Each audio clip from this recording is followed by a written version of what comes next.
started with a battle of flowers. There will be no flower throwing in this one. DC, the best team in the league by a wide margin, takes on a San Antonio squad which needs a win to make it into the postseason. Cooking's been fantastic. We are full. We did all of the dancing we could handle, and we're just lucky that Greg McElroy caught the Uber to the building. Here's what's at stake. DC will be home next week in the first round of the playoffs. San Antonio can only get a playoff berth with a win today and an Arlington loss tomorrow. It is all on the line for the Brahmas today. With that, we welcome you. Tom Hart alongside Greg McElroy. We've got Cole Kubelik and Katie George down on the field. The DC season has been sensational, except they're not the same team lately that they were early in the season. The offense has kind of hit some bumps in the road lately. They haven't been able to run the ball with the same efficiency. Abe Smith, the best running back in the XFL, still leads the league in rushing by a fairly wide margin, but the consistency hasn't been there. And then conversely, defensively, they've struggled as well, going up against a Brahmas team in a gotta-have-it back-against-the-wall situation that finally found some offensive production last week. Brahmas feel good coming into this one. Let's get you down to the field to the only man on the broadcast today who still has his blue check mark. His name is Cole Kubelik. Well, and we have two starting caliber quarterbacks who are going to play for the DC Defenders tonight. Jordan Ta'amu, you get the majority of the reps. You start the games out. Most quarterbacks don't want to give up any snaps. Yeah. How have you two been able to make this work this season? You know, we're both, talented players. He's athletic, and, he knows how to win the game. And whenever his number is called, he goes out there and beats a leader, as of myself. So whatever way to win and go out there and lead the team, that's what we're both going to do. Jared King, you've been a starting quarterback for a long time. When Jordan starts the game out, you're waiting for your turn. What's going through your mind when you're not getting the opportunity right out of the gate? Yeah, just got to stay ready. And when I do get in, do my job. It's all about winning here, and that's what I love about this team. We all just want to win, so I just want to do my job, help the team win. Thank you. Thank you. Katie? Thanks, Cole. Hines, to keep your playoff chances alive, today is a must-win. What's been your message this week to your group? This is a big game, not just for us as a team, but also a big game for us individually as players. A lot of scouts will be looking at this game. You want to start playing your best ball towards the end of the year. We get a great opportunity to face the best team in our league. So a lot at stake today, and looking forward to it. Now, you and DC's defensive coordinator, Greg Williams, were on staff together at the Jets, so you know him well. What are you expecting from him today? I love Greg, man. I know his defense is going to come out. They're going to play tough. They're going to play physical. Hell, Greg loves some Greg, so it's all about Greg. But it's going to be a tough challenge. We're up for the challenge. Best of luck. I appreciate it. 3 G's in the first name and a dominating defense. Let's get you some XFL pregame access. It's all in the family for Hines Ward.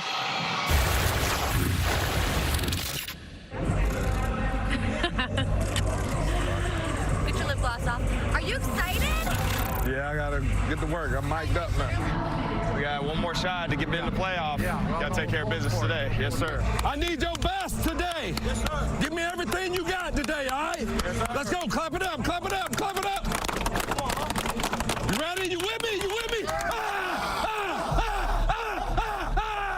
We are the thermostat. We are the thermostat. We will set the temperature for what we want this game to be, right? We will do that. And do it early. And do it early. And have fun, man. Play for each other, man. Let's go out here and get us a victory.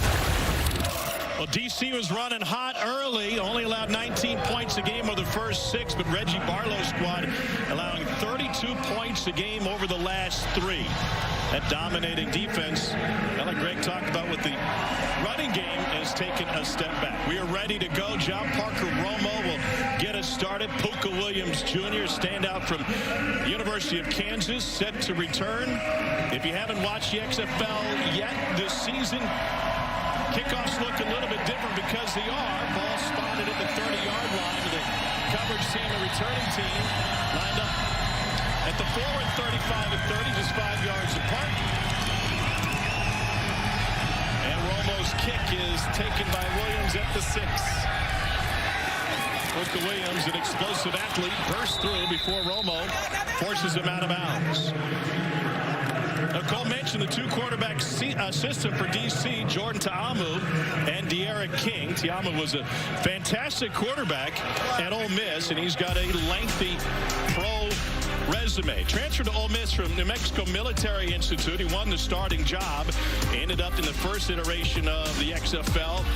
St. Louis' starting quarterback. He's been on the practice squad with 5 different NFL teams. And he comes into this game.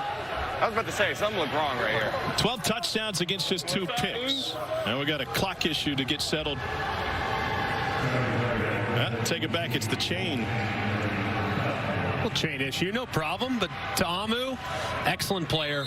What I love most about him is when he was coming out of the New Mexico Institute, he signed at Ole Miss the same year as Shea Patterson, who was a 5-star. It was an afterthought and worked his way into the starting role and ultimately became a difference maker for the Smith with the carry on first down. Fred Keiss is the offensive coordinator. Otto Black Waco, they're going fast. Here comes the tempo. Keiss already had his play call in. Jordan Ta'amu with the keeper, and he takes it to the 40. QB run game, big part of what DC wants to do. That's really their bread and butter. They're going to run an offense that looks very similar to that of a college style. A lot of quarterback run, will play multiple guys, a lot of zone reads, a lot of run-pass options where the quarterback has the option to hand it off, pull it, run it himself, or throw it to an open wide receiver. It's a team that also likes to utilize tempo and mix things up for the opposing defense. Gucci shuffled the play call here, and they go with an inside pitch to Ethan Wolf, former Tennessee Volunteer, where he played with his brother Eli, and he picks up the first down. And at their core, DC is a team that really wants to pound the football. As you can see this year, Abram Smith, as we mentioned, guy that currently leads the league. He's the running back. He'll get a majority of the carries. But both De'Aaron King and Jordan Ta'amu very effective with their legs. Ta'amu wants to throw, flush in the pocket, directing traffic, and he fires on time. Completion to Lucky Jackson, and he's got plenty of space. Jackson inside the 10. And finally taken down inside the 5 after a 53-yard gain for the former Hilltopper from Western Kentucky. And just an amazing job by Jordan Ta'amu. Feels the pocket breakdown. You see him point, telling Lucky to get open, run outside, get in phase, and then Lucky Jackson does the rest. You see the catch and run. Runs out of gas a little bit after crossing all the way back across the field. Excellent start for the defenders offensively. Slow season start for Lucky, but he's turned it on in the last half. Good play of the opening drive. Ta'amu, a play action. A bullet, complete for a touchdown. It's Alex Ellis, and DC wastes no time getting on the board.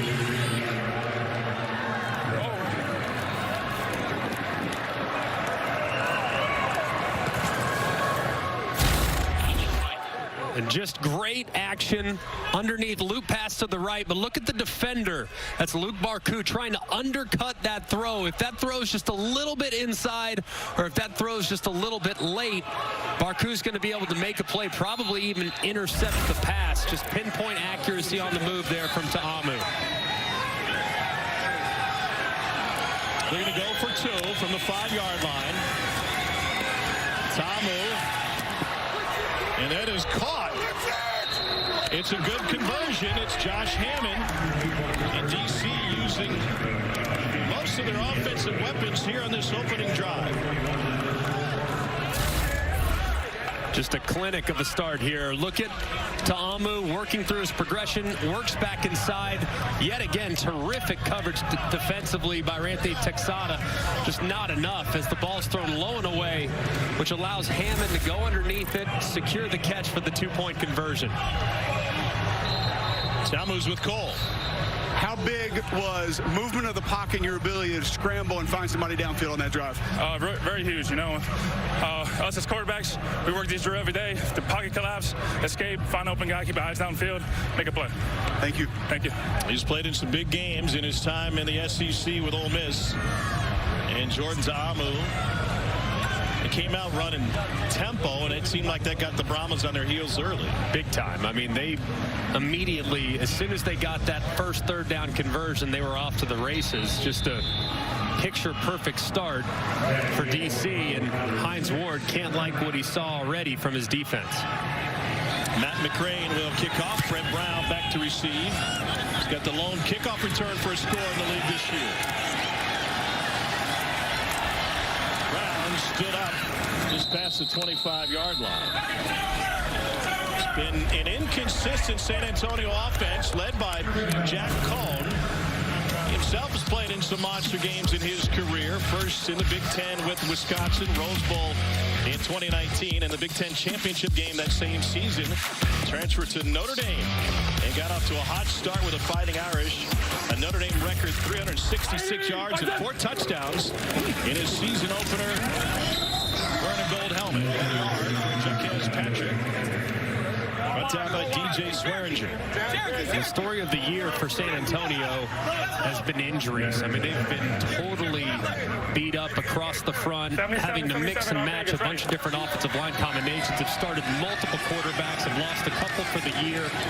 Cohn was the guy at the beginning, though, and he'll finish the season as the starter. Without their starting left guard, Maya Tahuma in this game. He's out with an ankle injury. Blitz, and he got rid of it to Patrick. Patrick is going to set up a third and short. And Greg Williams, the DC for DC, known for blitz coverage. He wants to come after the quarterback. Dash bear single press. That's the defensive call, but most of what he's going to do is trying to apply pressure. He wants to blitz. He wants to heat up the quarterback. Looks like man coverage here defensively. On 3rd and 2. Straight ahead, and the ball spotted good enough for a first down.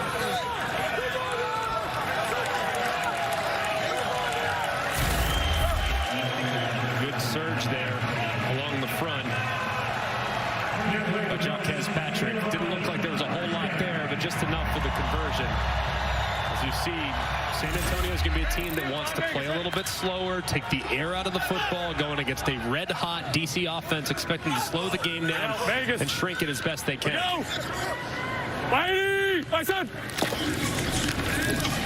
Quick shot to his tight end, Alize Mack, for a pickup of 5.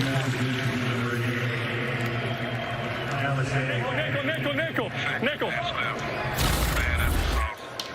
You could tell all week long, this one, little fake to the inside, run pass option. They have a guy wide open there, inside on the stick. He has to get the ball out really quickly because there's going to be some unblocked defenders in his face all game long.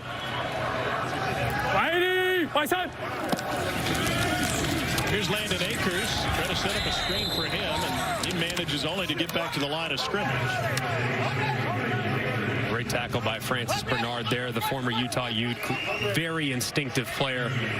Has a great feel for the position alongside Reggie Northrup, who's training to become an MMA fighter. Just one fight away, one win away from potentially getting in the UFC. They make up one of the best linebacker tandems in the entire XFL. Slam, drag. You have to drag. Vegas, we go. Voice of quarterback Jack Cohn. On 3rd and 3. Looking to go deep, but that was covered. Threads the needle to get it to Akers, who gets his foot down for a 9-yard gain and a first down. Nothing there initially. Much like Ta'amu did on the opening drive, having to scramble to his right. It's a great job by Akers coming back to the quarterback, getting friendly on the sideline and allowing Jack Cohn to deliver a nice, accurate pass. We are Vegas. This be a spot right here. Maybe lock him up and see if he can't throw a shot downfield. Patrick finds it. Jaquez Patrick with a first down run for the Brahmas. Scores 4 on the gain of 11.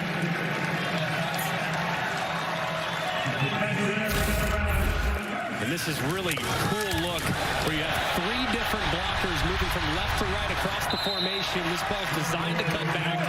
Little counter action from the Brahmas, and there was nobody home defensively for the defenders. Here we go. Hey, takes one. Vegas. We go. You hear him say it takes one. That means it takes one. That's the hot route. He's got to get the ball quick. There's the blitz. Able to fit it in to Travis Johnson. 2nd and short. 22 personnel. Let's go. Fizz, 0 far fact. Fizz, 0 far fact. Good stagging. Hey, good stallion. This will be a handoff to the right. Good stagging. Low motion, John. Low motion. Hurry up with the shift. Hurry up with the shift.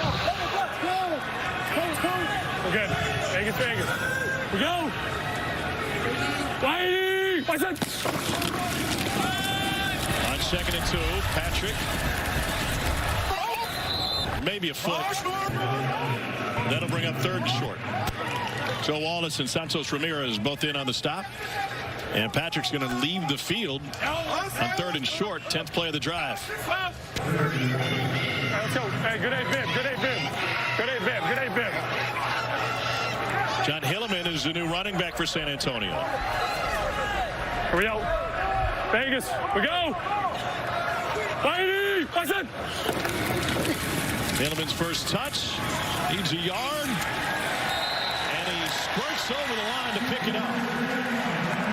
Great second effort from Hilleman there. Didn't look like anything was there initially. Continued to drive. It was pretty well defended. How about this look? It just won't be denied. Look, stopped in the backfield. Knows he has to cross the 25-yard line to convert the first down. He does just that as he keeps the drive forward.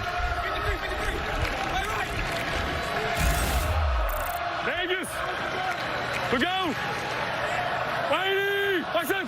Opening drive for the Brahmas. DC scored on its opening possession. And they get it to Hilleman out of the backfield.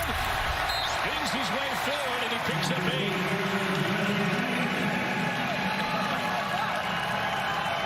Jimmy Johnson took over play calling duties a few games into the season. Let's go trips left, F. Casper. Bad frog. Trips left, F. Casper. Bad frog. So you're good. That's usually something to the right. Bad would be something to the left. So this would be a handoff to the left with a motion. Patrick back in the game at running back. He's able to muscle his way for a first down. He's right with the tackle.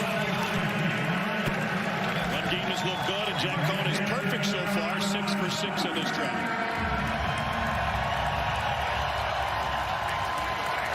Hey, 77. 77, 77. Who's the mic? Linda. So you see here when he says, who's the mic? He's talking to the center. He's wondering who's the middle linebacker. That's what sets the protection. Wide open, but they're looking for a screen, and nothing doing. Alexe Mack was out there to block. First miss for either quarterback to start this game. Jordan Ta'amu, 3 for 3. Cohn now 6 for 7. 4 wides.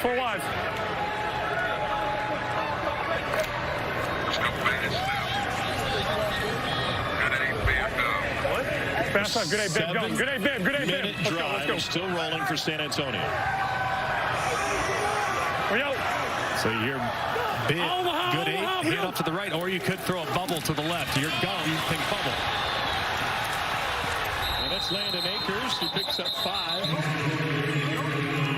That right there is an RPO. It's called a run play, where so you have the option as a quarterback to run the ball. You can also, hear alert 0. He's telling the guys, hey, be prepared for pressure. That's a pressure coverage. And you hear gum. That means you chew gum and you blow bubbles. So run a bubble. 76. That's the RPO call. So here, listen to the communication between the quarterback, the offensive line, and the wide receivers, knowing that this is a blitz down for DC's defense. We go. Whitey! My son! From the edge, Cohn gets rid of it. And just off the hand of Landon Akers. What's going through a quarterback's mind when pressure is crashing around you? React more than anything else. You just got to know that your communication is sound across the board. There was nothing to panic about right there. Jack Cohn felt like there was going to be an additional unblocked defender that was going to blitz.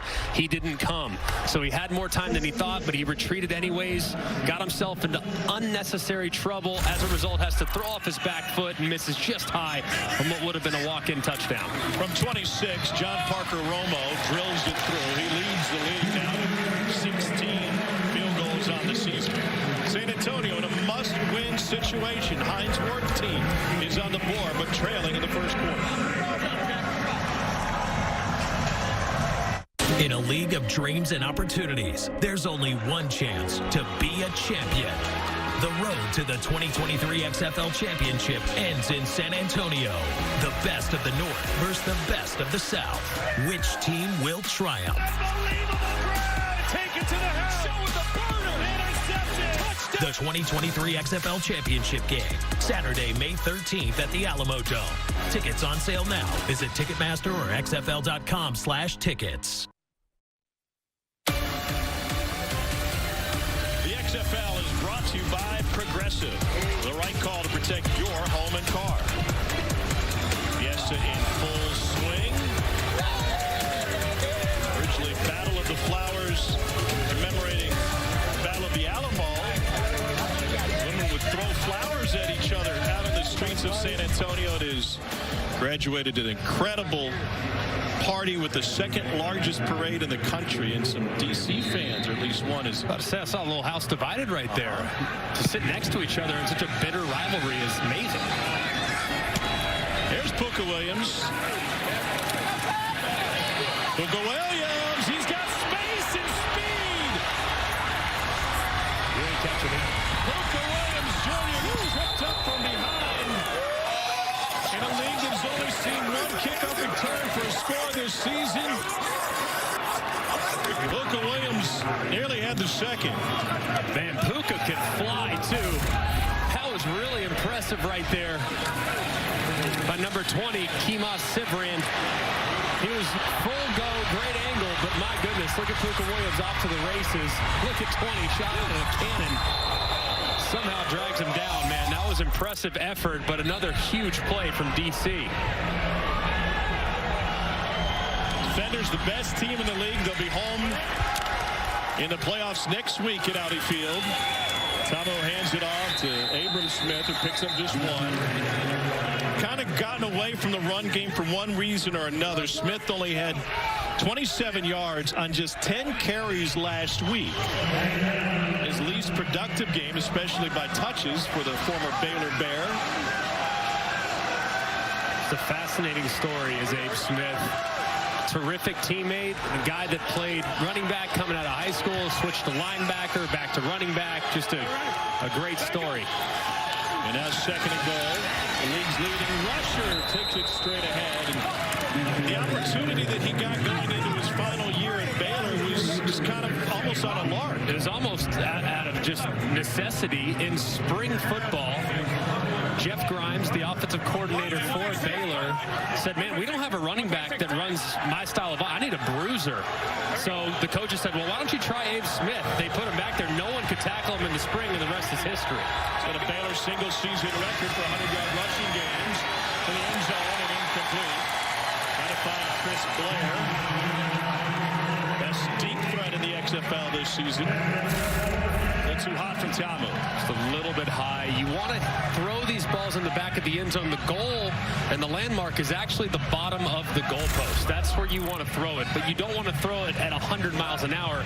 You want to throw it up kind of like an alley-oop so the receiver can go up, time his jump, and make the play high in the back of the end zone. That one just a little bit too hard from Ta'amu, and it falls incomplete. 21-yard attempt for Matt McCrane out of Kansas State. And he makes his 11th of the season. DC with an 8-point lead. 2:31 to go in the first quarter. From the Alamo Dome in San Antonio. All business inside, all party outside. Big dog, little hat. I could catch the speed. I could take the lead. Coach Barlow, you have to feel good about the juice your team is bringing so far. Offense been up and down the field a few times. Special teams showing up big as well. Yeah, we wanted to get off to a fast start, and the guys took into that, and they're playing hard, playing fast. That was outstanding by Puka there on the kickoff return. We're like a young Reggie Barlow or something. I don't know. Thank you, Coach. All right.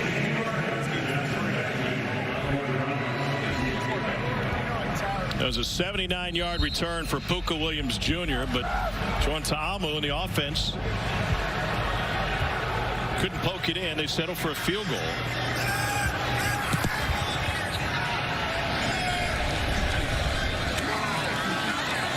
Here's Travis Johnson on the return. Going to go hurdle. What a great idea. Meanwhile, Delonte Scott talked with Katie George. Delonte, you're starting on the back foot after a return like that. How big was that stop on defense? Man, it was big for us to get that, man. Especially in, they get a long kick return like that, something we can't allow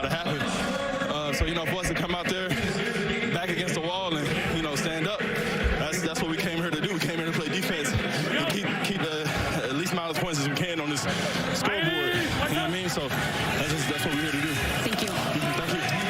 Ball is 10. Meanwhile, Buckley Jr. had that long return, but he got stopped, Cole. Booker, I was going to ask you how you got caught, but I just caught you right there. So how'd that happen?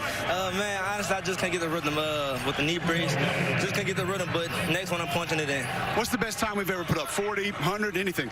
In the 40, 4.35, 4.34 pro day, 4.35. So yeah, that's enough. Yes, sir. Thank you. Yeah. I said it, man. I've called Buka's games dating back to when he was at Kansas. I've never seen him get caught. So that knee brace got to be heavy. Swings it out to Zekos Patrick. Francis Bernard with another stop for DC. Tied with Northrop for tackles on the season. Bernard coming off of a 10-tackle performance last week against Arlington. This is a DC team that's favored by 3.5 in this game. 8-1 on the season. Only one blemish on their record. On Vegas, right? Let's go, let's go. The favorites to win the entire thing. You got the flare. We out, Vegas. We go. Whitey, my son. That was Akers in motion. They go to him. And Akers turns upfield and takes it to the 48-yard line.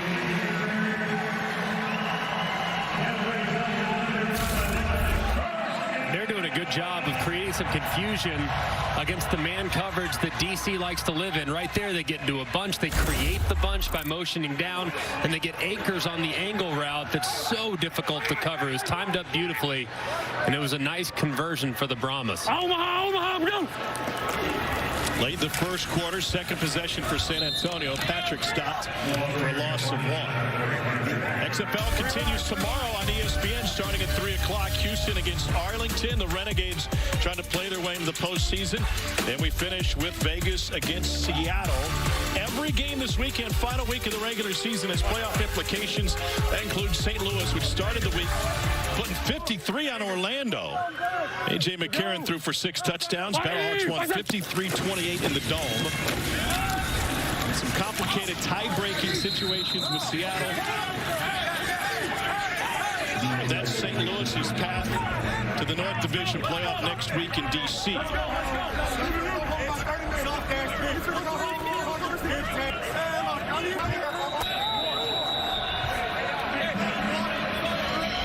So that'll bring it into the first quarter, and what an entertaining run at that. DC has scored on both possessions thanks to a long kickoff return from Puka Williams. And San Antonio tried to answer again. Back to the Alamo Dome in a moment.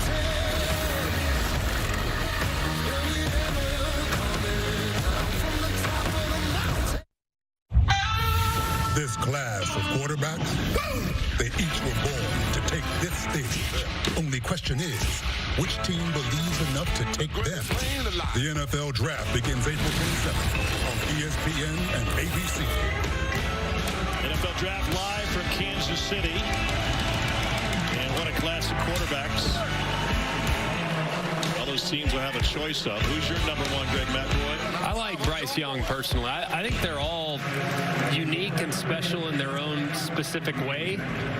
But just across the board, I think the best player is Bryce Young. He's the most consistent. I think he's done more under the circumstances with maybe not having a superior offensive line in front of him the last couple years, and did so against top-tier competition. I think Bryce Young's a really good player. John Cohn facing the pressure, and he finds Patrick with a beautiful catch as it flies down in the backfield. And Patrick lumbers all the way up inside the 25. And 33-yard catch and run for the former Florida State Seminole. He's probably coming back, too. 62. Offense, number 62. 10-yard penalty. Third down.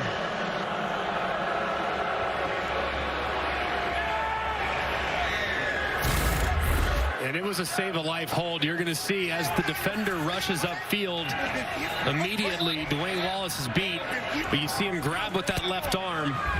If he doesn't make that hold, there's no way the ball gets out. Jack Cohn might get sacked, fumbled, what have you. So obviously when you're beat off the ball that badly, it's about the only option you have, and it was a good call by the officials. 74 Auburn is the play call. If we had time, I'd ask Cole about it. 3rd and 21. Cohn sandwiched and San Antonio. Andre Mintz from Vanderbilt. Yeah, too bad Gabe Wright not in there. Jacob Panashuk, the other. And you only have a three-man rush. There's three defenders that are rushing the quarterback against a five-man protection. You have five guys to block three, and you get beat inside. Just not good from a leaky offensive line that has had their fair share of struggles this year. Brad Wing absolutely crushes this ball.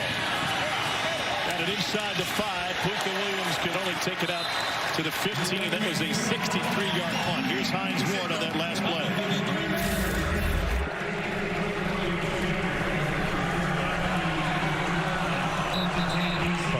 How'd I get a sack on three-man rush? Well, that's what DC has done all season, either with pressure or without.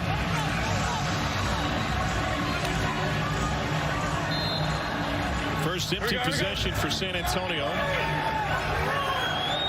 Ready. There's Joe Tomlin with the slide down. Let's take a look at what Jack Cohn. We got a flag on the hit. What Jack Cohn is looking at. That's happening right now. I think it was with his helmet. Hold up. Slow down. He went over the top. Back up. Oh, yeah, really. Pick it up.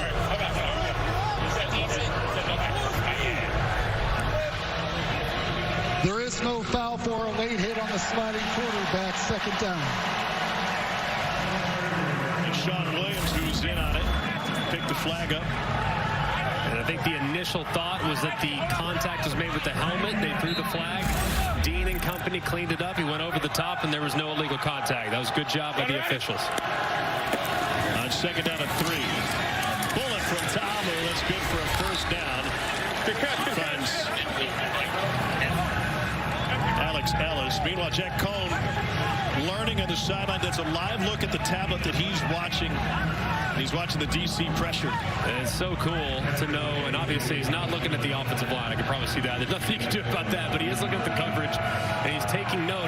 See top right, 3rd and 21. Hey, next time we're in 3rd and long, this is what they ran. So it's good to kind of compartmentalize those situational down distant play calls. Chris Blair with room to run.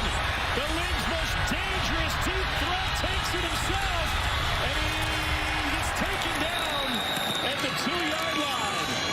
70-yard gain to Chris Blair, who leads the league in 40-plus yard receptions. And just excellent timing on the glance route. Makes a guy miss. And he's off to the races. You could see the speed on display from Chris Blair. Just can't quite get away as he stopped at the 2-yard line.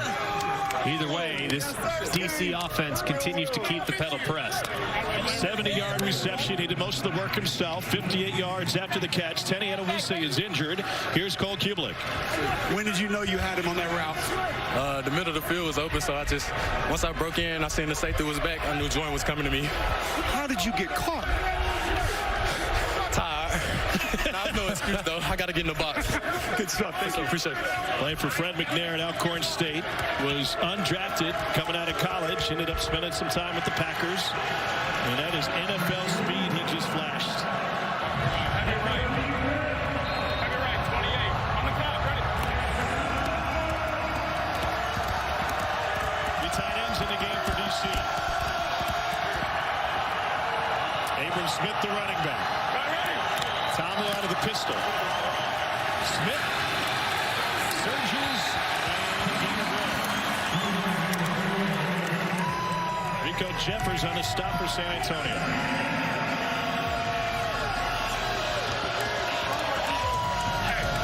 Heavy left. 72. Team left.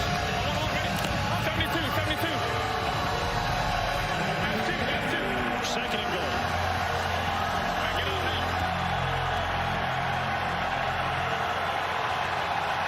Ready. Tomlin lobs it wide open is Alex Ellis. DC has scored on every possession.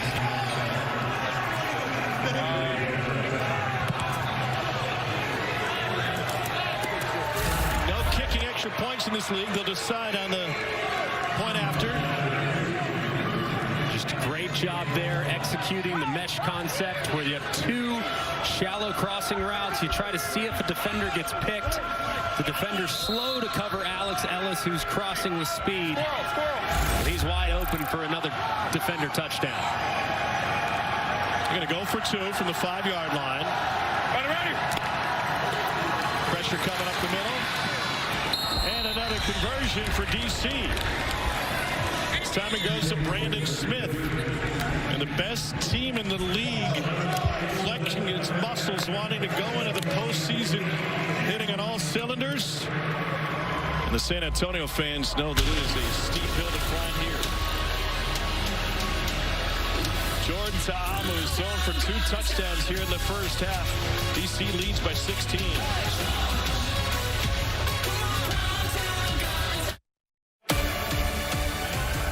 Yes, the party rolls on. Unfortunately for the home team, not much of a party here in the first half.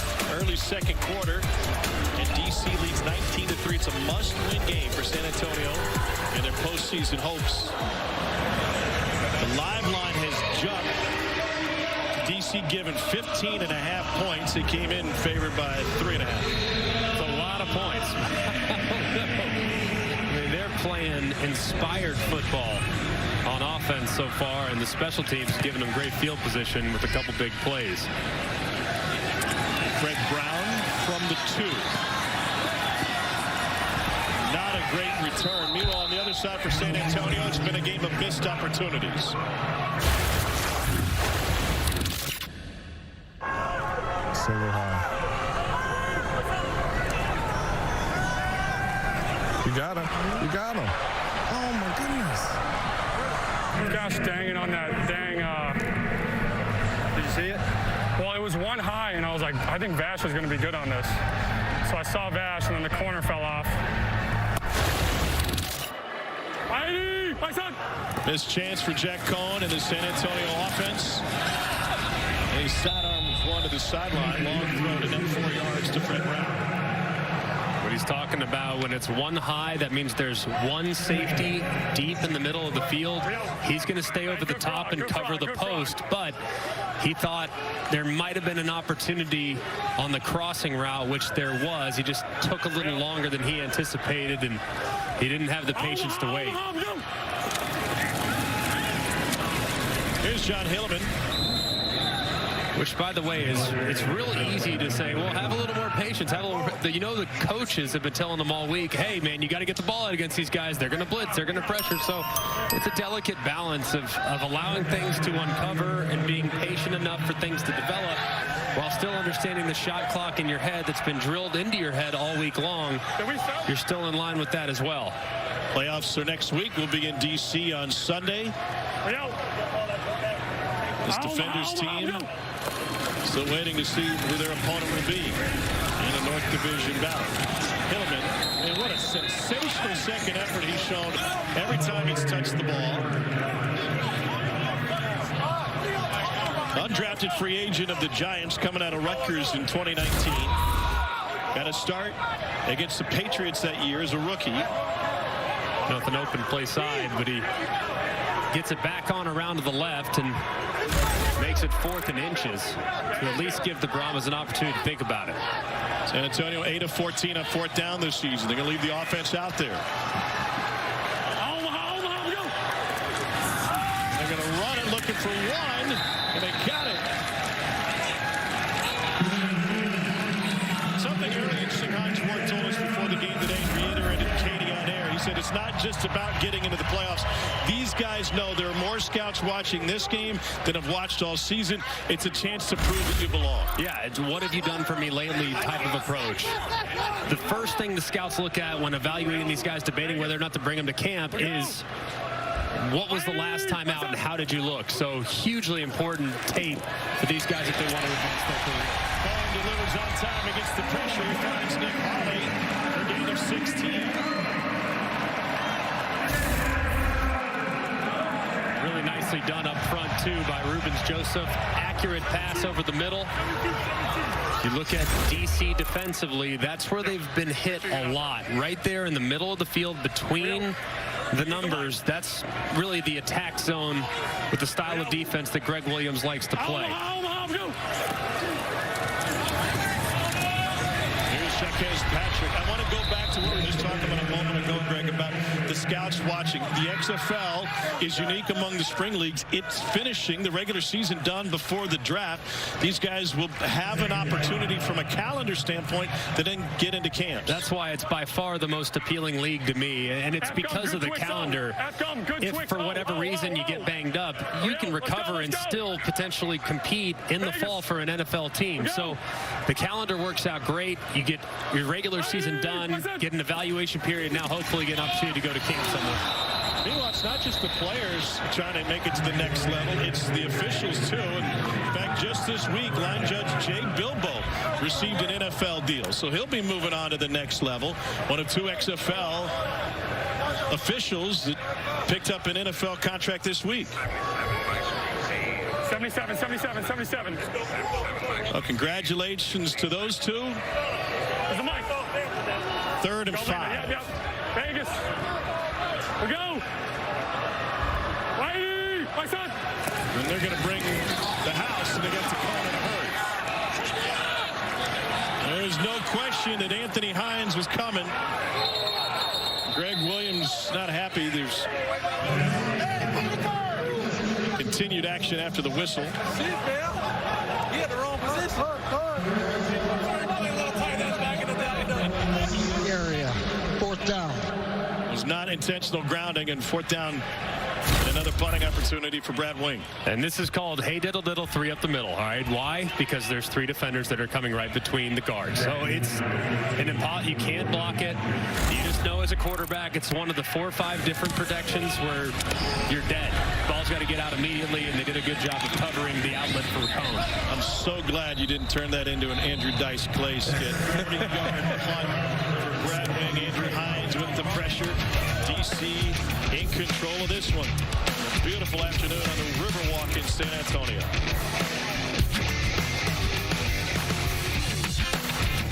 In a league of dreams and opportunities, there's only one chance to be a champion. The road to the 2023 XFL Championship ends in San Antonio. The best of the North versus the best of the South. Which team will triumph? Take it to the house. Show with the burner. Interception. Touchdown. The 2023 XFL Championship game, Saturday, May 13th at the Alamo Dome. Tickets on sale now. Visit Ticketmaster or XFL.com/tickets. Well, the DC Defenders have been the class of the league all season long. They haven't lost a single game in their division. They'll host the North Division Championship next week. Best rushing team in both yards per game and touchdowns on the season. They play 2 different quarterbacks in Tamu and King. They win close games, 5-1 and 1-score games this season, which in the XFL is any game decided by 8 points or less. Derek King now in a quarterback. And he hands it off on 1st down to Abram Smith, who's the league's leading rusher. There's so many things that DC does well, and quite frankly, it's a very simple attack. It's so simple for the offense, but it forces the defense to cover so much. As you can see, Derek King, it's another example of, hey, it's simple. Just switch out the quarterback and the offense almost completely changes. Derek King, of course, a decorated college player of both Houston and Miami with great mobility. And he slings it on the run to Hot Sauce Hammond. He takes it out to the 30. Hammond, 4 years as a Florida Gator. And this is really not that different than triple option. You read the dive player, and then your quarterback's keeping it, and your pitch man just happens to be in front of you, so it becomes a completion. And if it falls incomplete, it falls incomplete.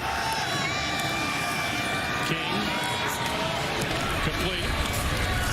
That's Brandon Smith. The offensive coordinator is Fred Tice.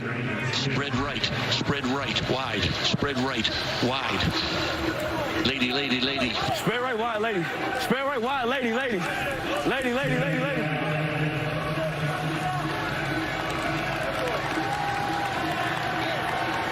Ready.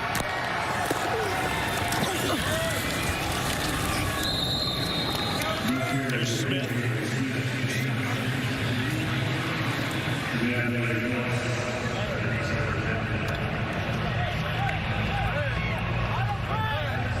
Watch my red Cleveland. Red.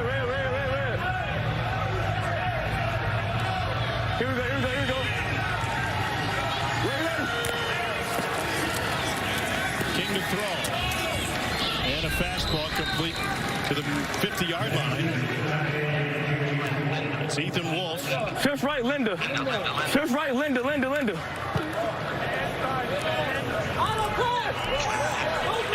And they've got the Brahmas on their heels here. 2nd and 3. No huddle again. Ready. Pressure picked up. Smith trying to sneak out of there. He does. It lowers his shoulder for the first down. Incredible run by Abram Smith. You can see, having played linebacker, he is certainly not afraid of contact. Watch how he dips the shoulder, finishes the run, boom. Continues to surge a little bit forward. Instead of going out of bounds right there, it'd been easy to do that. Instead, he spins out of it and finds a way to gain a couple more yards. Big 12 champs of Baylor went to the Sugar Bowl. Ready. A little bit high that time from King, and there's a flag on the play. Offense number 78. To Marcus Hayes, the right tackle. Holding. Offense number 78. 10-yard penalty. First down. Pardon me, the left tackle. Right in the middle of your screen. You can see right there that right arm working against Mike Scott. Of course, the two brothers for the Brahmas, Delonte Scott and Mike Scott, both have taken turns at that edge position, making a lot of plays against opposing offenses. Easy for the equipment guy, just one nameplate. King takes it, falls harmlessly to the ground, trying to work it into Chris Blair. Cameron Kelly still on the turf. Kelly had a pick a couple weeks ago against Houston. Ball just a little bit high here for De'Aaron King. Of course, gets hit as he's delivering the football. Kelly kind of awkward as the contact happens here at the bottom. You see him kind of get bent backwards a little bit. Looks like he's going to be able to walk off under his own power. Thank goodness for that. He's in the league with the Steelers, played in 14 of their games in 2019, coming out of San Diego State. Well, he was first team All Mountain West Conference.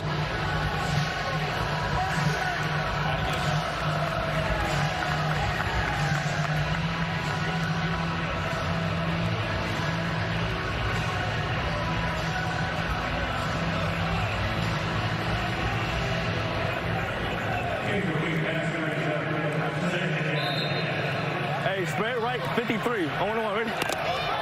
53. Other side, huh? Yeah. Here we go. Ready. 2nd and 20. King taken down from behind. Could not lose Beasley. The Michigan State product, who's top 5 in the league in sacks.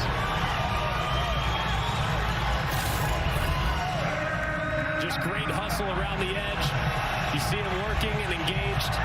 Kyle Murphy beats him around, and as De'Aaron King is trying to buy a little time, he can't escape Beasley, who closes quickly. Just fortunate that King wasn't in a passing posture, because that ball very easily could have come out with the right-handed quarterback. Drop bait on 3rd and long.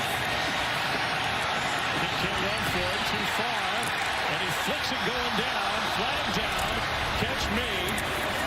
And De'Aaron King was 3 steps past the line of scrimmage. Illegal forward pass. Reggie, you got that? Illegal forward pass. It's not the best. Oh, you caught it? Whole body for it. Yep. All right, Dan, we're going to go 5 yards from the spot of the foul. Lost it down. Derek King's certainly aware of the rule. He said, my whole body? From Jay's flag. Every body part was past the line? My whole body wasn't past the line.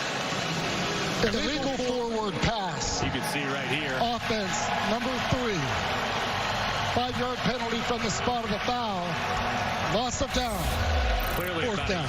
A yard in front of the original line of scrimmage. You can see that black line there. Unofficially, that's the line of scrimmage, but you could tell probably about a yard beyond. So a good call by the official. Any body part behind the line means the whole body's behind the line. Wouldn't be a penalty on King. That's what he was trying to claim. Akers forced out after a 42-yard plus, a 5-yard return. Katie George, what do you got? Tell them with Drew Beasley. Drew, first stop of the game for the defense. How will that build momentum going into halftime? I think it helps us going into halftime. You know, they've been getting their way most of the first half. You know, we adjusted, and you know, we're hopefully that carries us into the second half and the rest of the game. You're top 5 in the league in sacks. Why is that? Effort, man. Just effort. You know, just keep going, keep chopping, and don't stop till the job's done. Thank you. Yep.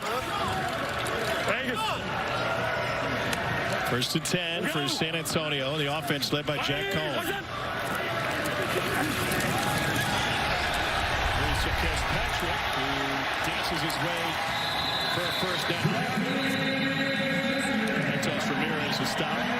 Beasley, not only a guy who can get to the quarterback, but had a monster play last week against Orlando, clinging to a 2-point lead in the fourth quarter. Beasley got his hands in his pass, decided to take it himself, and sealed the win for the Brahmas with a pick 6. Yeah, great play here. Obviously tipping it up and reeling it in, taking it to pay dirt.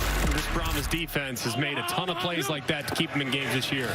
7 quarterback pressures in the last 2 weeks for Beasley, most in the league. Cohen taken down by blitzing Francis Bernard. Joey Porter leading the linebackers over there on the San Antonio sideline. Porter family getting ready for the NFL draft. Joey Porter Jr. expected to go in the first round.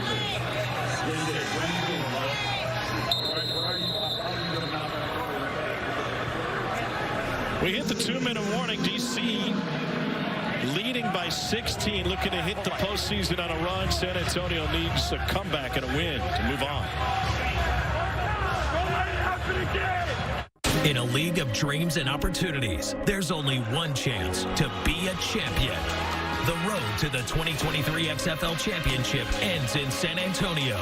The best of the North versus the best of the South. Which team will triumph?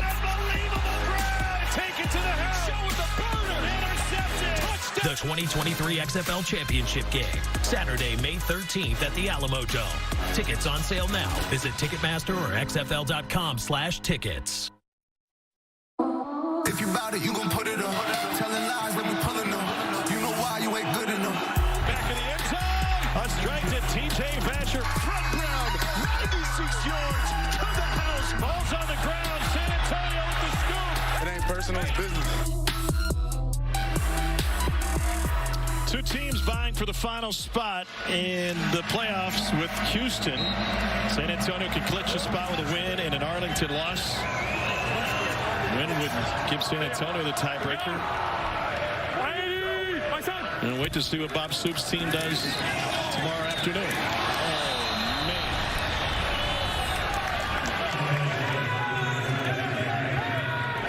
man. In a must-win game, those are must-have plays.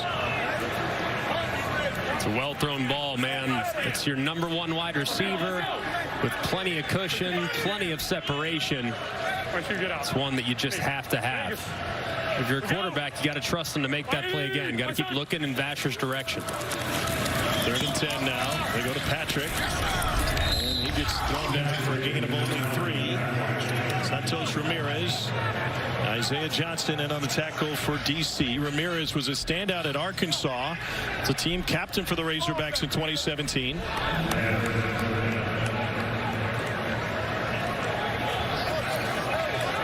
Tied for 5th in the league with 2 picks this year.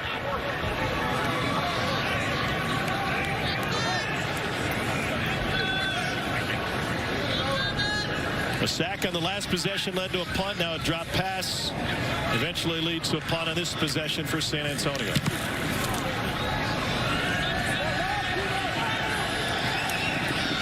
Williams from the 15. After that 45-yard punt. Episode 7 of the 9-part XFL docuseries Player 54 Chasing the Dream premieres this Wednesday, 3:30 on ESPN2, then immediately available on ESPN Plus. If you missed an episode, you can catch up on the series as all 6 previous episodes live on ESPN Plus. To get ESPN Plus, go to ESPNplus.com or download the ESPN app. Get the Z-Play, get the out. Jordan Ta'amu, the quarterback. Yellow.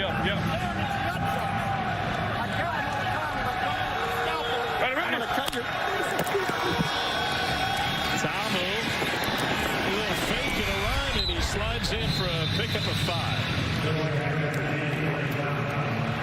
Here we go. Here's Fred Geis. All right, we're going to go to it then. Look, we're going to go flex. We're going to go flex right queen.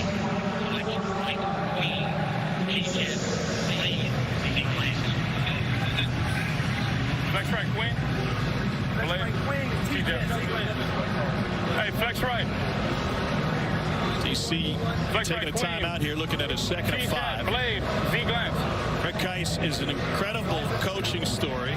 He'd been with Reggie Barlow at Alabama State as offensive coordinator previous to this, but his first head coaching job was at Southwestern High School, inner city Baltimore. And when he first took the job in 1990, he was one of 2 white people at the school total. The only other one was the principal. The players and families weren't happy he got the job. They boycotted him. Only 19 showed up that first season. Second and 5 now. Here we go. They've been on a long losing streak. He eventually turned the program around. Here's Josh Hammond. Picks up a first down and a gain of 25.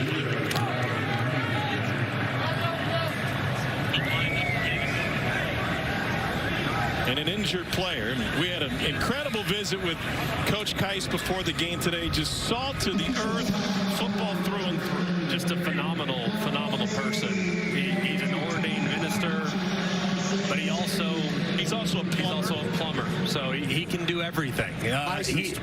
He's really an amazing person. And one thing that's been really remarkable in visiting with him and kind of following his story is he gets people to believe. You referenced his first job, 19 players after a boycott.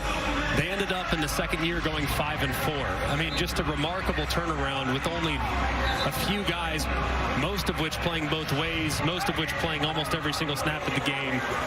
And he's been on a wild ride ever since, from the high school level to the college level, throughout the HBCUs, been at many different stops, and a guy that continues to relate to players and bring out the best in them. Here we go.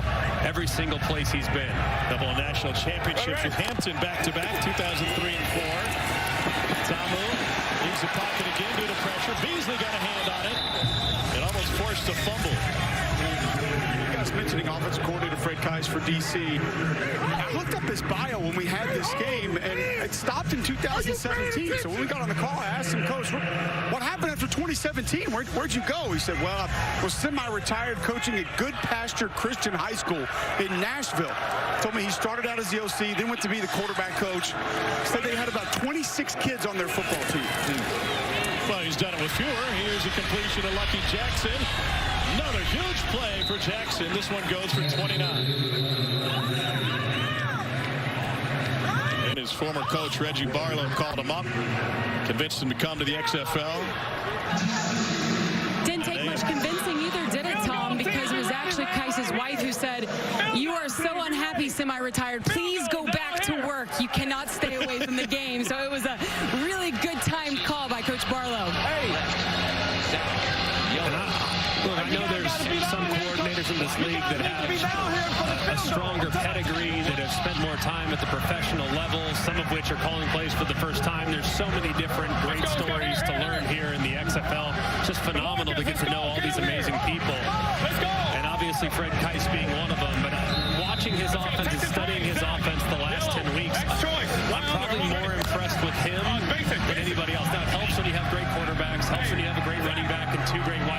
receivers and an excellent tight end. But the way he mixes tempo and the way he forces you to defend the entire field, I think his offense is really, really interesting, rooted in run and shoot principles and a lot of difficult things to defend. Tamu picked off. It's Jordan Williams with the interception. The league's leading tackler has been a playmaker all season for San Antonio. That's his first pick, and it's a 34-yard return to give the Brahmas a chance with 33 seconds left in the half.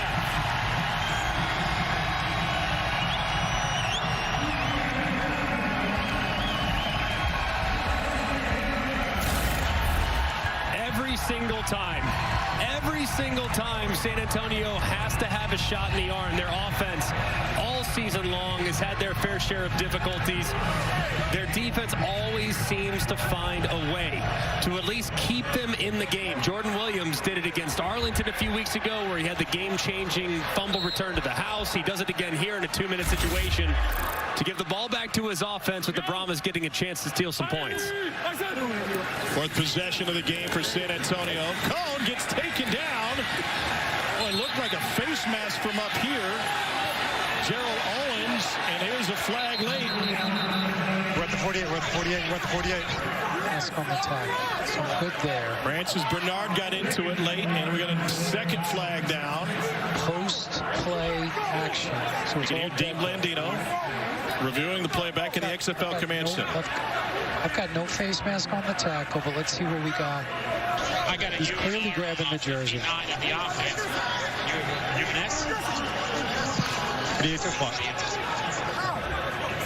Huh?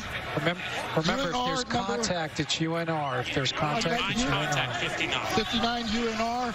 I've got UNS 96. We're going to offset them at the dead ball spot. And that's his first. In their first, and it's going to be second down. All right, the down's going to count. Unsportsmanlike and unnecessary roughness coming.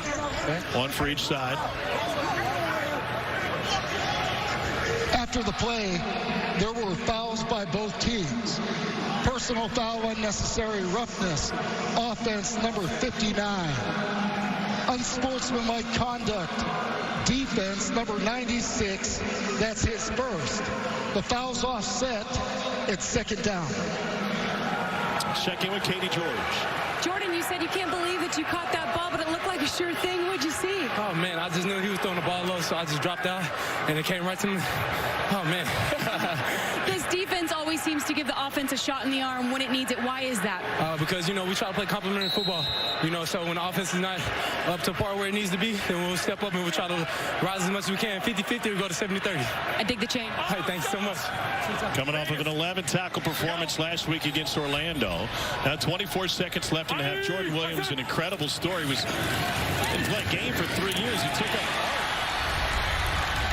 Sardis and a great linebacker against TJ Badger for a gain of 14 and a timeout. And 15 seconds left in the half, and San Antonio desperate for a score here. Brahmas haven't scored since their opening possession. You want to see San Antonio calls their second time. So cool, too. I mean, you can see Carter's formerly known as Prince there. And then even for his head ball coach, giving him the ace of spades with the Brahma logo on it. Very, very talented. He even drew us a picture. Oh, he did? After the Arlington win. Thanks, baby. I don't recall what he drew. I don't recall it. His favorite medium is charcoal. There wasn't any charcoal available. No, he went with the pen and paper, standard medium. Artist Rick is big. He either drew the Michelin Man or Cole Kublik. I wasn't sure which one, but they are somewhat indecipherable.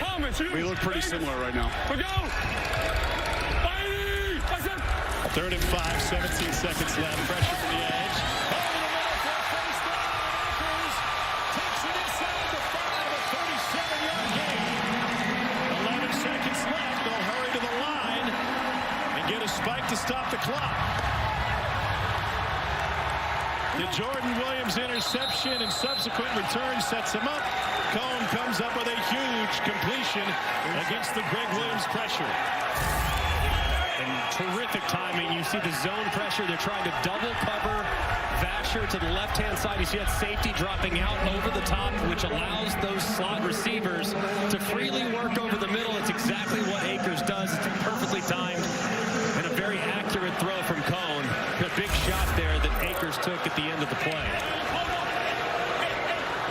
to throw it.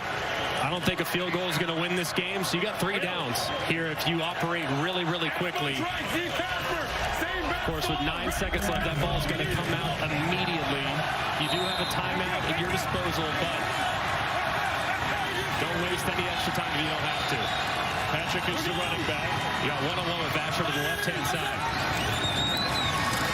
Give it to Patrick. Took a lot of time. He lost the football at the line. 2 seconds left on the clock. DC came out of there with the football. Joe Wallace. Oh, don't go anywhere. Don't go anywhere. Hold it. Stop. But he stays. Stop. As you can hear, stop. Dean Blandino gets the ball across the plane as he extended. The ruling on the field. First thing he's probably going to look at here. Recovered by the defense. The previous play is under further review. He's on a body there and not down yet. So the ball, I clearly don't have the ball in the end zone. What I'm looking at is the right elbow. Oh, right elbow is down. Everything is short, but I've got a right elbow. I just need to confirm control. I just need to confirm control. The second thing I'll have to look at, if that's what he decides, is time on the clock. It looked like 2 seconds. 2 seconds is probably about right. They have a timeout. I still have control with the ball. Yes. So you'll obviously fire the timeout immediately. So we're going to go. Don't love the play call there. Reggie. This is going to be an automatic timeout that we're going to charge you. 6 seconds. Yes, sir, Dean. Reggie, we have 7 seconds. Ball down by contact at the half-yard line. So it's going to be it's going to be 3rd and goal. Okay. Right. We're going to put 5 seconds on the game clock, and we're going to charge San Antonio their timeout. Okay. Gotcha. And we can move it up. It's actually a little closer than the half. Make it a ball length short of the goal line. You hear that? All right. I mean, that is incredible insight as to how these things are decided. He's down by contact with the ball at the half-yard line. It'll be 3rd down goal. San Antonio is charged with their 3rd and final timeout of the half, which will be 30 seconds in length. So you got 1 play left. Go back to that same play? I think you have a big body back now, obviously, with 2 seconds left. It doesn't matter if you run or throw it. I do think if you throw it there on 2nd down, you're going to put 5 seconds left. Wow, okay. Change things for you? You still have time to squeeze one off? I would try to throw a back shoulder. They're going to bring 0 probably. So they don't have the play call yet. You can hear Cone right there reminding his guys, hey, if we throw it, expect pressure. I'd take my chances because a run play here, you're done. You don't have a chance on 4th down. I'd throw it here. See if I can't throw a fade on the back shoulder to Vasher, but it sounds like they're going to hand it off.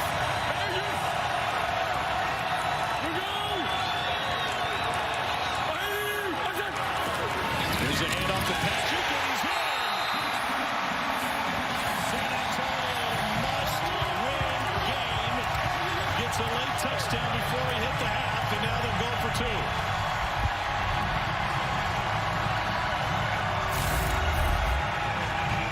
Great job there by Patrick, cutting back off the right tackle. Everything was being blocked down from right to left. He cuts right in behind and slices it vertical for a big touchdown for the Brahmas in a gotta-have-it situation. Now San Antonio is 0 for 7 on 2-point conversions this year. Make it a 1-possession game, and the XFL get as many as 8 points in a single scoring play.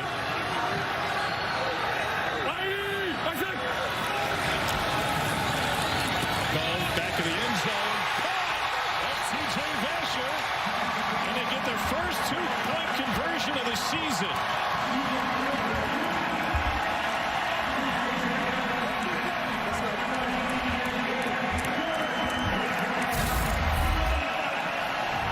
Like we talked about a little earlier with Ta'amu, when you're throwing it high in the back of the end zone, you want a little air under that football so that your receiver can jump, time it up, and adjust in the air.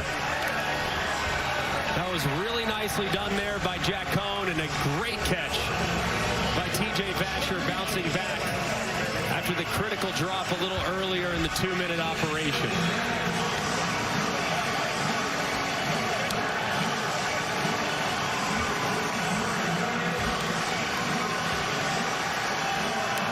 interception, and nothing. There's still 3 seconds remaining in the half.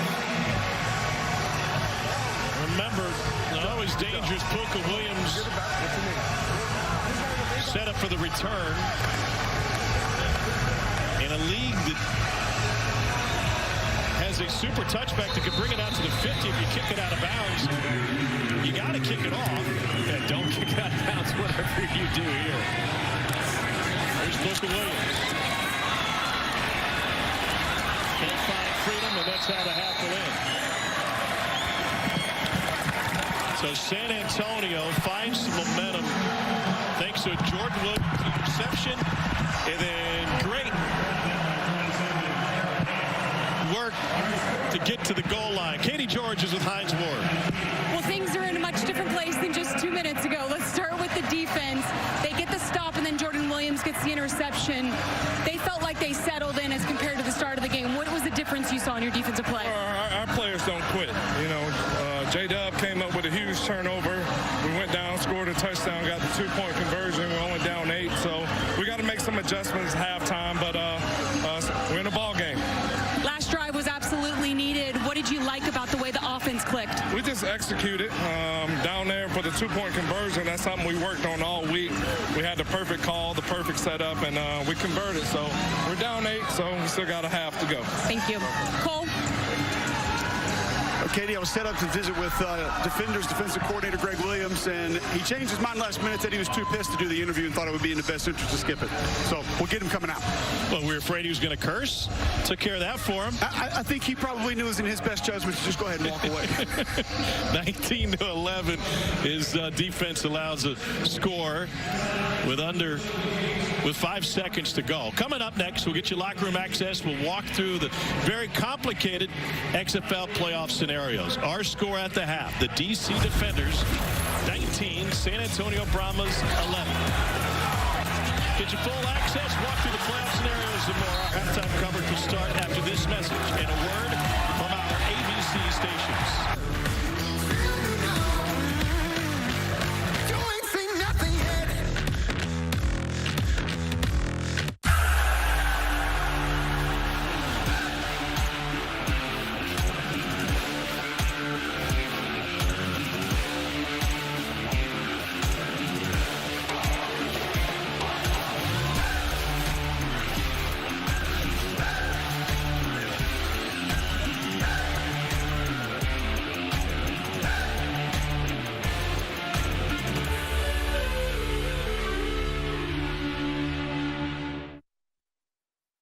All right, real quick, I embrace my rival, but only to strangle him. As we start every meeting with a quote, now understand this.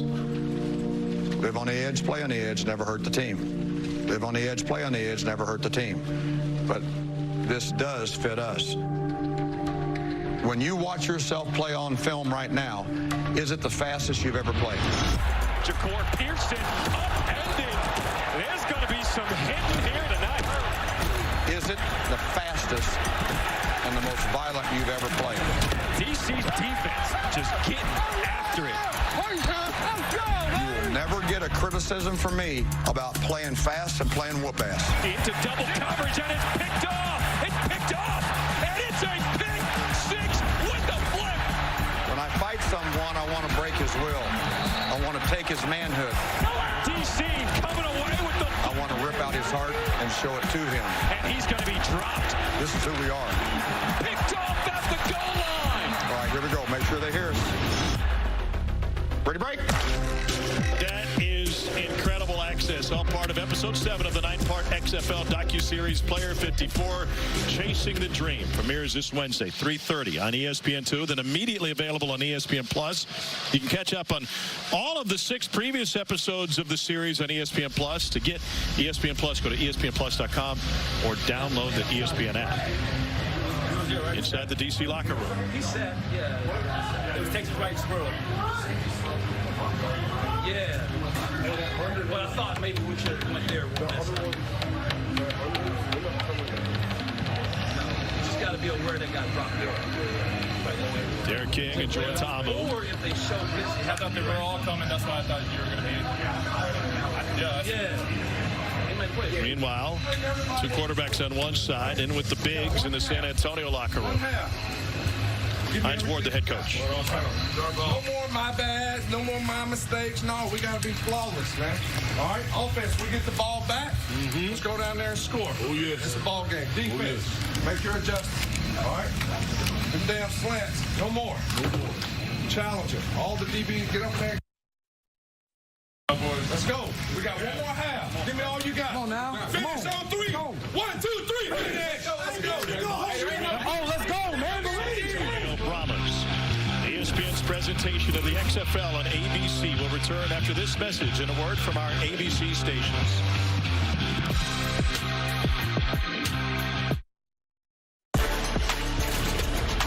Well, the XFL weekend started with this performance in front of an amazing crowd in St. Louis once again. A.J. McCarron had a day. Hooking up with Keith Butler there, one of his 6 passing touchdowns. Well, back to the end zone again. St. Louis had to convert an early 4th down, and then on the very next play, gave up a fake punt. They ran the Blandino again that went for an Orlando touchdown. They came off the ropes, exploded the second half for a 53-28 victory. There's going to be some math involved here. If you don't have an abacus, I'm sorry, or a calculator, we're trying to push through it. Tom Hart with Greg McElroy, and we're joined now by Dean Blandino. Dean, there's so many tiebreakers that are in play, and in a short season, we get down really low on some of those tiebreakers. Where do we stand right now in regard to where that St. Louis team and Seattle stand going into the final day tomorrow? It's really interesting. Obviously, St. Louis won today. Now, if Seattle wins, you look at their record, it's the same. The next tiebreak would be head-to-head. They're 1-1. After that division record, they would both be 3-3. Then it would go to strength of victory. And amazingly, in their wins, you take both teams, their wins, look at the records of the teams they've beaten, it's the same. So now you're going to go to the 4th tiebreak, which is where they rank in the division, the combined rankings in points scored and points given up. You take those two numbers, you add them up, whoever has the lower number gets the tiebreak. So essentially, you have to, it's not points differential. That, I think, is what's confused a lot of us. It's where you rank in your division relative to the amount of points scored versus given up. As far as the Brahmas are concerned, a win here would give them tiebreaker number 3 over Arlington, assuming Arlington loses tomorrow. So help us understand the South, Dean, if you could. Sure. So the South would end at tiebreaker 3, which would be strength of victory, because DC, their record, they've got a good record. A win today would be great and would push San Antonio ahead in their strength of victory versus Arlington if Arlington loses tomorrow. Dean, you do it all. I mean, you got it all figured out. Tiebreakers down to the decimal, and keeping all these guys in line as well. So here we go. San Antonio with a half to play for its season. Fred Brown takes the kickoff at the 10. Down to the 25. Short of the 30-yard line. As Ferguson thinks the ball came out, it's still San Antonio football. Momentum's a fickle thing in football, Greg, and San Antonio inside 2 minutes seized the momentum in the first half. They did, and their back was against the wall. I mean, DC was rolling offensively, really hadn't been stopped up to that point, and then sure enough, if you're just joining us, Jordan Williams is maybe the play of the season for the Brahmas to intercept a Jordan Ta'amu pass and to flip the field and immediately make what could have been a 23-point deficit into only an 8-point deficit at the end of the half. Here's Jaquez Patrick, and he muscles his way to a gain of 6.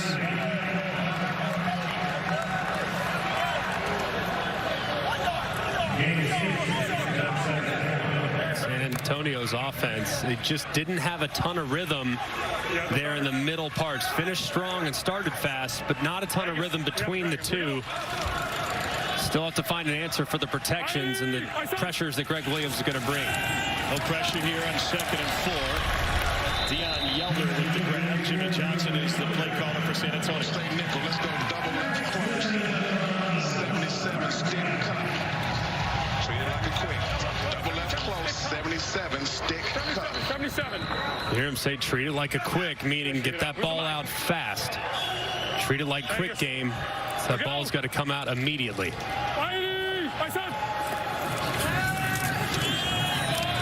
DJ TJ Quick. He finds Patrick. Could be a San Antonio party tonight. It's a gain of 12.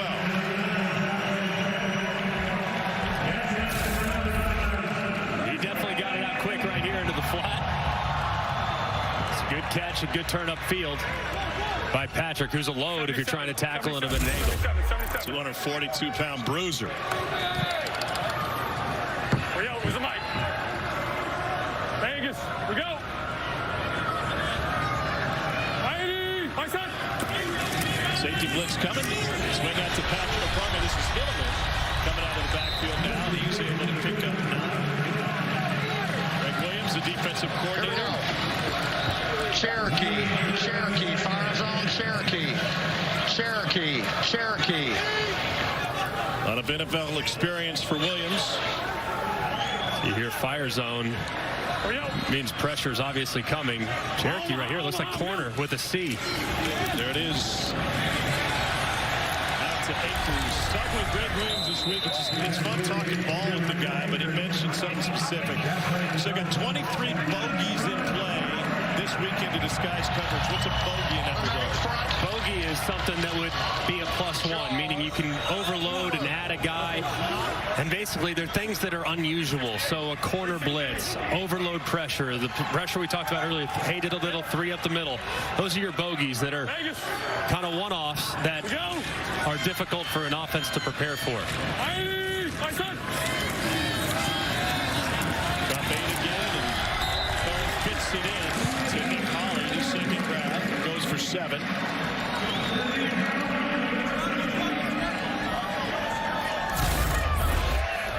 Really nice rhythm so far from Jack Cohn on this opening drive of the second half. And you see the pinpoint accuracy there to the left pectoral, which teaches the wide receiver to turn that direction. So that was so accurate, they turned away from what would have been a big collision. On 2nd and 3, Patrick taken down, lost his helmet. You have to come out for a play.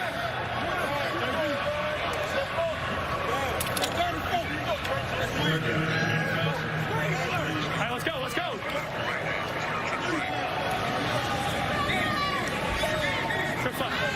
65 scan.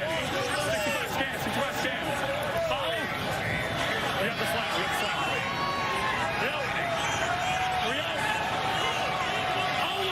We're down in a long 4. Cohn going to the end zone. Incomplete, but a flag down. Trying to find TJ Vasher. Face mask defense during the play.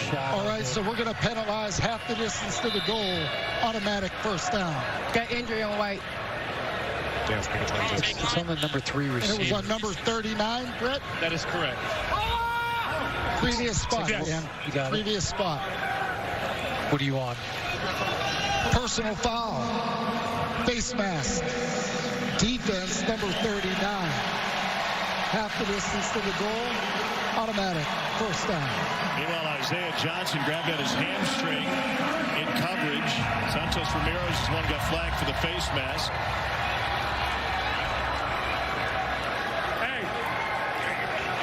Hey, church side, 78, come right, don't pass. 72 on Vegas, ready. 8th play of the drive. Here we go, shift. Vegas. We go. Hey, let's go.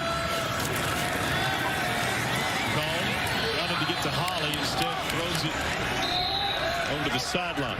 Let's take a look at today's Progressive first half stats.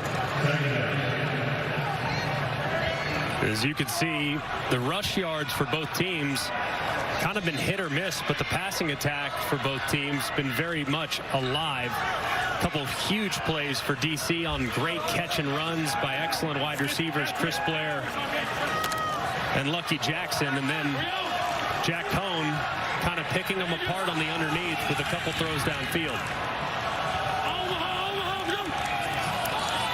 Pressure again. And Cohn spiked in front of Patrick. Flag down. 6. It's NCI. NCI, so that was a... No, I'm sorry. I meant to say DOF. Gotcha, DOF. All right, we're going to go 5 yards, Dan. DC 6, DOF accepted. Marcus, what was that number again? Number 6 for Vidal Brown. Offside. Defense, number 6. 5-yard penalty. Second down.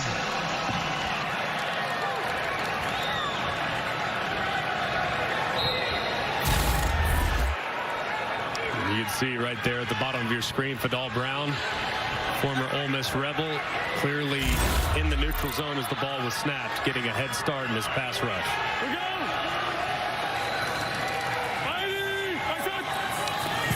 Opening drive of the half.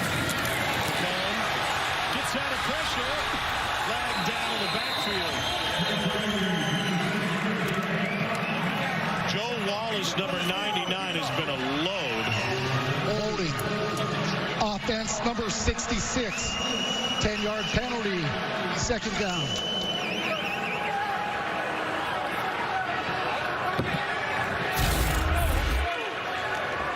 And you'll see Laval right here working against the defensive tackle, tries to slip inside. And just pulled down Joe Wallace. Yeah, completely. Save a life. You get beat either way. At least hang on as best you can before he gets into the backfield. Good penalty if there ever was one, I suppose. On 2nd and 15, they try to run with Patrick, and he gets taken down. Reed, drafted by the Lions in 2014 out of Princeton.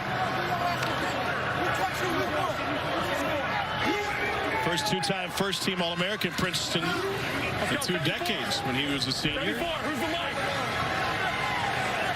They're going to drop the house. Not bring the house, drop the house. 3rd and 16, the first down line is the 2. Well covered.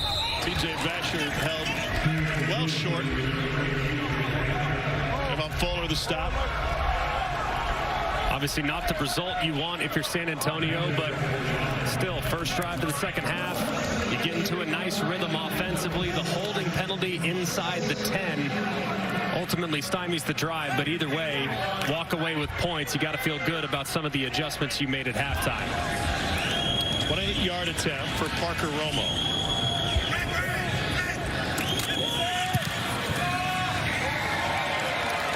And it's good. Makes it a 5-point game. San Antonio has scored on consecutive possessions for the first time today. Jet Cohen back to the drawing tablet.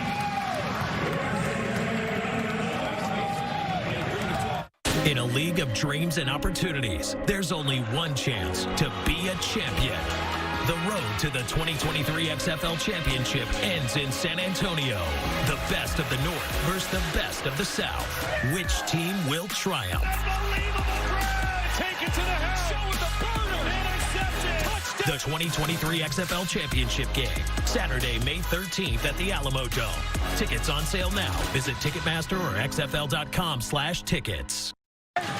Coach Williams, I saw you at halftime. You actually took the responsibility for a couple of calls in that first half. What did you want to change about how you're calling this game? Well, the big thing is this, is that a while ago, as I put one of our defensive ends out on a fire zone on that one long catch right there, he did a really good job. It was just a mismatch of a really good wide receiver on the defensive end. If I could get that call back, I'd change it.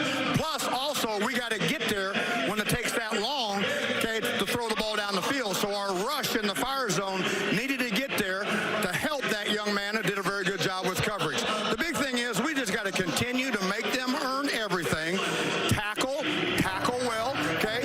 We haven't tackled as well as we normally do, okay? And then no free plays. These guys have been really good about that all year. Thank you, Coach. You betcha. Greg Williams on ball. Here's Puka Williams Jr. And he gets stuck at the 24-yard line. Jack Cohen with Katie George. Jack back-to-back drives that result with points. How would you describe the offensive efficiency right now? Yeah, I mean, we had an efficient last drive, just able to get the ball out quick, find the open spots, and just got to keep doing that. They bring a lot of pressure. What's the key to managing it? Just everyone's got to be on the same page. I think communication's huge for picking up pressure. Just receivers and O-line, knowing who's hot, knowing who's not. So that's the biggest thing. Thank you. Thank you. Cone's coming off of his best game of the season, 300 yards passing last week. Tomo gets it out. Still on his feet to pick up a first down is Alex Ellis. Texas left. 23 duo, Zeke Lance. 23 Texas. Zeke Lance. Cole, you got some duo. Tell us about it. Duo just basically going to focus on those double teams inside run, but you heard that glance, which is going to give you the RPO option as well. Yeah, you can throw the slot receiver on a slant if you like it. There it is. And it goes for the first down. That seems like a very simple combination of plays. It's so simple. In your eyes as a quarterback, as soon as you put the ball in the belly of the back, you're looking at that weak side linebacker. If the weak side linebacker steps up at all, you can throw it right in behind him, and that's exactly what they did here. Beasley was offsides for San Antonio. Free play for Ta'amu. Jordan Ta'amu run a lot of similar plays at Ole Miss. Very similar. Offside. Defense, number 33. 5-yard penalty, first down. Ole Miss, of course, and Hugh Freeze. Of course, right here, you see the offside by Beasley led to a free play for DC. But Ole Miss and Hugh Freeze, most of their offense was predicated off of RPO, where there are 3 different options on every single play. Hand off to the running back, quarterback run, or throw it. He's excellent at feeling those zones. Huge gap for Abram Smith to run through. Picks up 11. Just a massive hole right here between the center, Ty Cleary, and the right guard, Liam Fornadell. Just a massive void there that Abe Smith's going to hit every time. Tomo on the run. Through the hands. Trying to get it to Puka Williams, Jr. It's a good effort there by Puka Williams. Of course, running back in that situation. I know he's listed as a running back / wide receiver, but definitely has spent more time in the backfield than he has in the slot. Would have been a tough one for him to reel in. They released Raquel Armstead late this week. They added Cameron Harris at the running back position. Tomer on the run again. Through the hands of Chris Blair.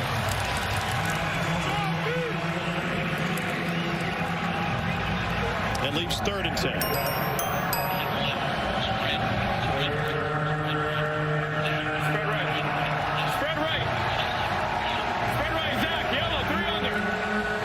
Every XFL game this weekend, the final week of the regular season with playoff implications.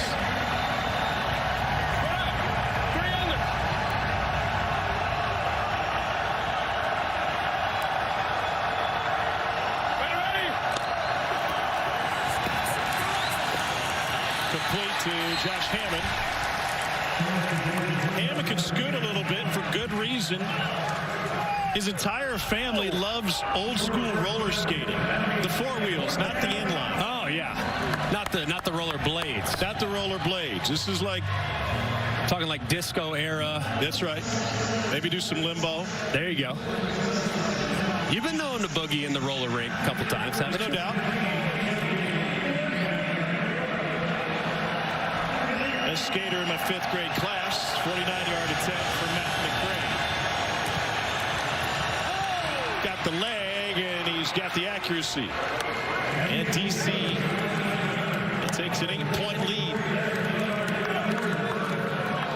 4:43 remaining in the 3rd quarter. It's a must-win game for San Antonio against the best team in the XFL, and DC with the lead. ESPN's presentation of the XFL on ABC. We'll return after this message and a word from our ABC station.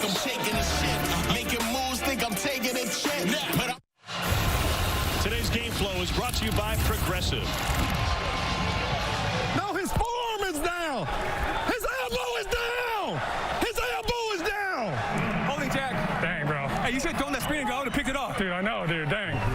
was a crackback block over there on the kickoff return. That's a crackback. I'm the king of crackback, so I know when I see crackback, no one called it over there. Hey, we good, baby. We good, baby. We good. We good. We good. We good. We good. We good. We good. Boom! Yeah! This is a high-stress situation. Second half of a must-win game for Hines Ward. King of the crackback, self-proclaimed. He's definitely up. I mean, if I'm thinking like all-time great crackback blocks, he probably owns 3 or 4 of them. I mean, who would even be close second? He's like the king of crackback blocks. Honestly, Cole, like I don't know if I could think of any. No, not like he did it. No. Especially the amount of times. Final week of the regular season. San Antonio needs to win today, and an Arlington loss tomorrow to extended season. Here's Fred Brown. Fred Brown popped at the 25. Sometimes I think with Hines Ward, when we watched him play growing up, Cole, and you are a diehard Steelers fan, so you get all starstruck every time we do a San Antonio game. But I think he was just born in the wrong body. Like, he's a defensive lineman. Oh, you know, that's really what he's a killer. Like, he was a defensive lineman that wants to just rip your heart out. He just was born to be a little bit smaller, so he had to revert to quarterback / wide receiver, and it played it beautifully. Here's Hilliman. Would you agree with that, Cole? Absolutely. Well, it was interesting before the game. He told us why they picked up Nick Holley at wide receiver. Played running back, quarterback, wide receiver, return kicks at Kent State, and said, he's a football player. Guy's just a football player. And you think about how specialized we've become in almost all sports these days, positions, certain things that you do at a certain position. That's what Hines was to me, man. I played against him when I was at Auburn. He was at Georgia. The dude was just a football player at the end of the day. He's a lot younger than you. I don't know what do you mean? He's way younger than you. Actually older. 2nd and 7. Cone has showed some real poise in this game. He hooks up with Landon Akers. Picks up a first down in the game of 17. So what, Akers is starting to have a day now. I mean, those little quick underneath throws, he knows exactly where he needs to be, and Cone has clearly developed a rapport with him on some of the underneath option routes. They're going to continue to hit that over and over again if Greg Williams continues to bring the heat. Season high 88 yards for Akers. Cone looking for Alize Mack, his tight end. The former Domers hook up here, and Mack with his stiff arm picks up a first down. Let's go floss left. 269 stick. Geronimo fire zone. Geronimo fire zone. Geronimo. They have 12 personnel. Geronimo. You're going to stick right here. That's where you should go against a fire zone. Indeed, Mack inside the sideline to pick up another first down. Why is that where you want to go? Because if you throw a slant, especially with guys dropping out underneath it, fire zone means guys are dropping out underneath it. Now, you can throw into the pressure if you want, but if you have pressure occasionally working the outbreakers where you can immediately jump leverage, there's not going to be any trash out there, is where you want to go with the football. You can get surprised by throwing an in-breaker against a drop end. Here's Akers again. He gets flipped down. There's a flag on the play. Go to Kelly. He's past 24. Where'd the run in?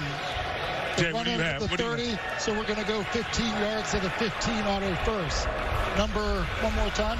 24. Personal foul. Face mask.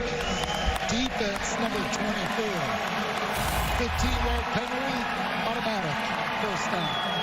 You can see Kelly on the outside, grab the face mask right there. Continues to hold on to it. Makes a nice play, but unfortunately that hand got up a little too high. He gets penalized yet again. 73.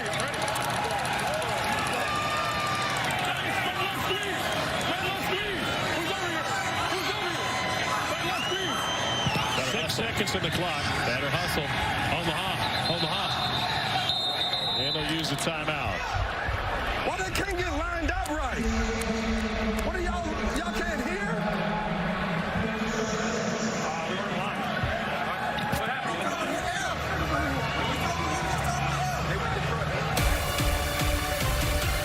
Week of the regular season, and we finish up with a doubleheader tomorrow. Arlington can win against Houston and get a rematch with Houston in the South Division playoff next week.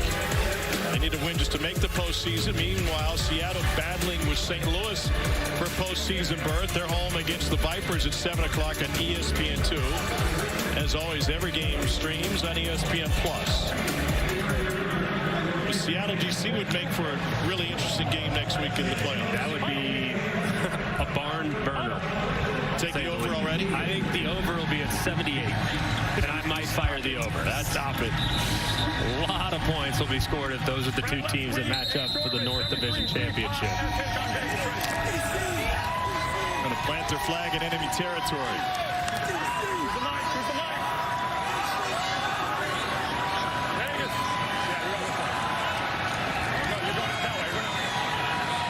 It's Hillman, the running back.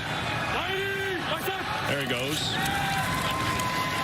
Cohn steps up, stumbles, gains 3.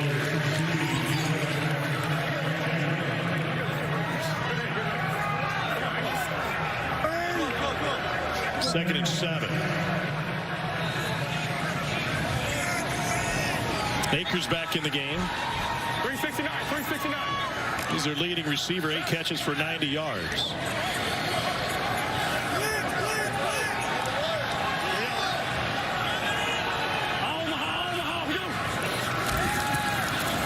And the other way, man coverage, jump ball, batted away. Kelly knocked it out of Vasher's hands. That'll make up for the face mask.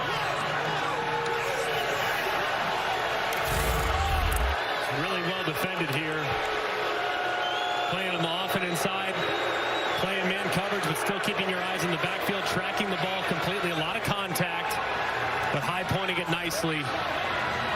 As you can see, the official standing right there at the front pylon. Doesn't see that hand on the back of Vasher. That was well defended.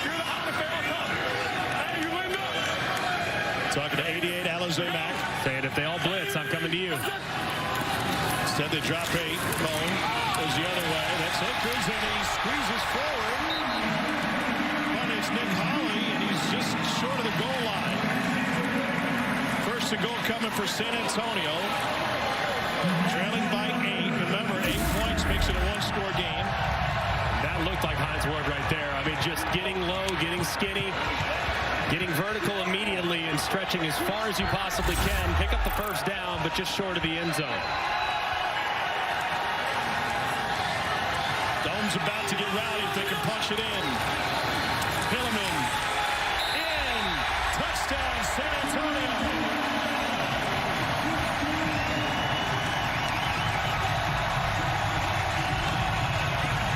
Biggest party of the year outside, turning into a big party inside.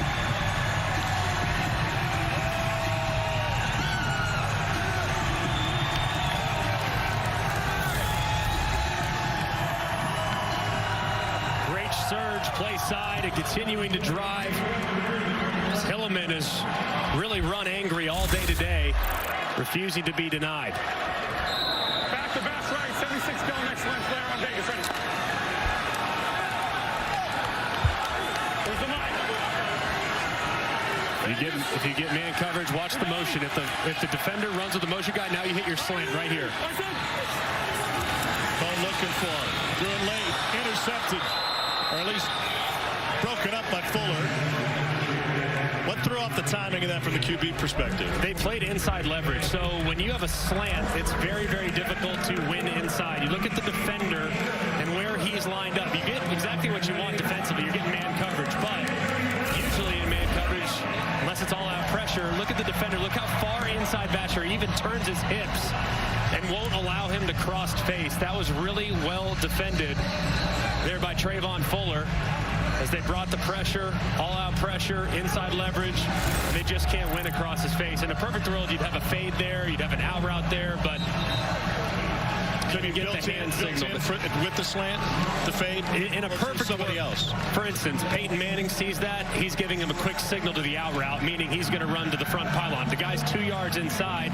He can't cover an out route, so give a quick hand signal, and next thing you know, Vasher would run a 5-yard out and walk into the end zone to be a laugher. It's interesting that you compared it, though, to Peyton Manning, one of the greatest ever. How common is that at the next level to be able to identify it and change it in that scenario? You have to have the freedom to do so from your offensive coordinator first and foremost. Secondly, you got to be on the same page with your wide receivers. And obviously, game 10 in a new league, maybe they haven't quite developed that chemistry to be able to work in tandem and work in unison like that just yet. But Jack Cohn's got San Antonio in a must-win within 2. Trying to take down the top team in the league and get to the postseason. ESPN's presentation of the XFL on ABC will return after this message and a word from our ABC stations. You know what I came to do. Luke, you guys have found a really good rhythm on offense. What's been the difference to your eyes? I think the guys are they keep working. We're starting to get some energy, getting guys fired up, crowds fired up. So we just got to keep working, keep playing, and we'll have good results. What's it been like going against that pressure? They're definitely throwing a lot of things at us, but we can handle it. We just got to stick to our rules, and we got it. Thank you. Thank you. Like Katie, thanks. Jordan Ta'amu, part of this 2 QB system for DC. As we start the 4th quarter, and the defenders holding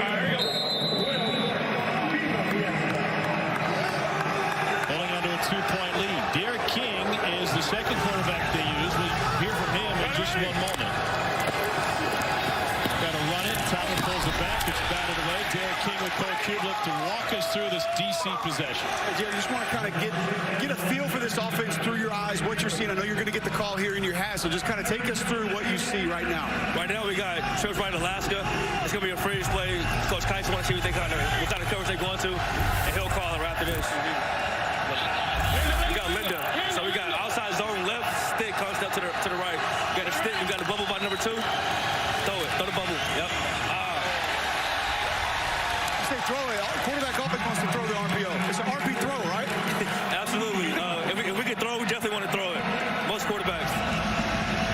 All right, so big 3rd down coming up. Just walk us through what you got and what you're seeing from the defense. We got spread left, Zach, red 300. So we're going to send that inside receiver in motion.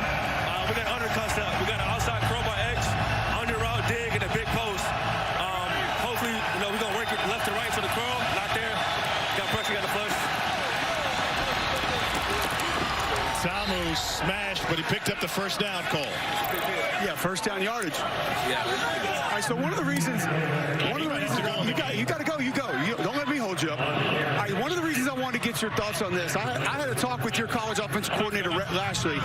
You had the torn ACL. You couldn't participate in the spring game. He said he actually gave you the headset, and you called series on your first 2 drives. What happened? 2 touchdowns, man. I'm a quarterback. I want to throw the ball downfield. The guys make good plays, and we scored twice. Is that in your future, coaching? That's my plans. I definitely want to be a coach one day. Maybe sooner than later. Who knows? We'll get one more for you on this 2nd down. What you're seeing, what's going through the mind of the backup quarterback? So we got 2nd and 7. We got Texas right, 22 duo Z glance. So it's going to be the O-line making duo blocks with inside zone, and number 3 receiver has a glance. We're going to read that Mike back. If the Mike back and flies up, we're going to throw the glance right behind his head. If he sits back and hand it off, should be a hand. He handed it off. The running back made a great play. First down. That's how it should work every time. All right, how much fun is it handing the ball to that guy? It's pretty fun, man. He's a great player. He makes our job easier. He's a really good back. You got to have somebody like him to make you not throw the ball as a quarterback. He said it again, I'm sorry. You got to have a running back like him to make you not throw the ball in an RPO. Sometimes the RPO's not open. We love to hand the ball to the AB. He's a great back. He always makes plays for us. What do you see in here? We in 3-by-1 formation. I didn't get the play clock I was talking, but it's flex. Let me see. Little inside zone. The end squeeze, but they blitz. They squeeze Pill at the back, so they had somebody out there for Jordan. He made a good play. Derek, we appreciate the time, man. Thank you. Thank you. Now you can see, as he mentioned to Cole, that when his playing days are done, coaching would be in his future. 2nd down 11 for Jordan Ta'amu.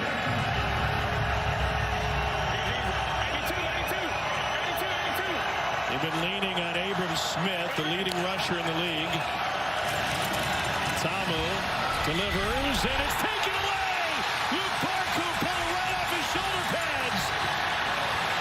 Barku didn't lost the football again. Teddy Adoluse covers it up. Another huge play for the San Antonio defense. Carnage on the field in the Alamo Dome.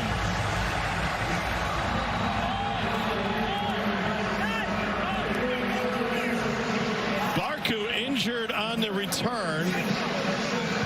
He's not the only Brahma down. Sean Williams is also injured. Luke Barku said, "Give me that," and he took it away. San Antonio with a chance to take the lead for the first time today when we return to San Antonio.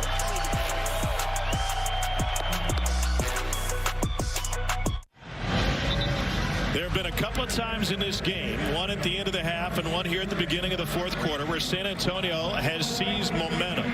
They cashed in the first half. Can they do it here to take the lead? Luke Barku interception. And Jack Cohn in the offense. Big opportunity. What's been working well for him today? Quick passing game. Dragon on Vegas, ready. They've done a really good job here in the second half, getting the ball out of Jack Cohn's hands quickly.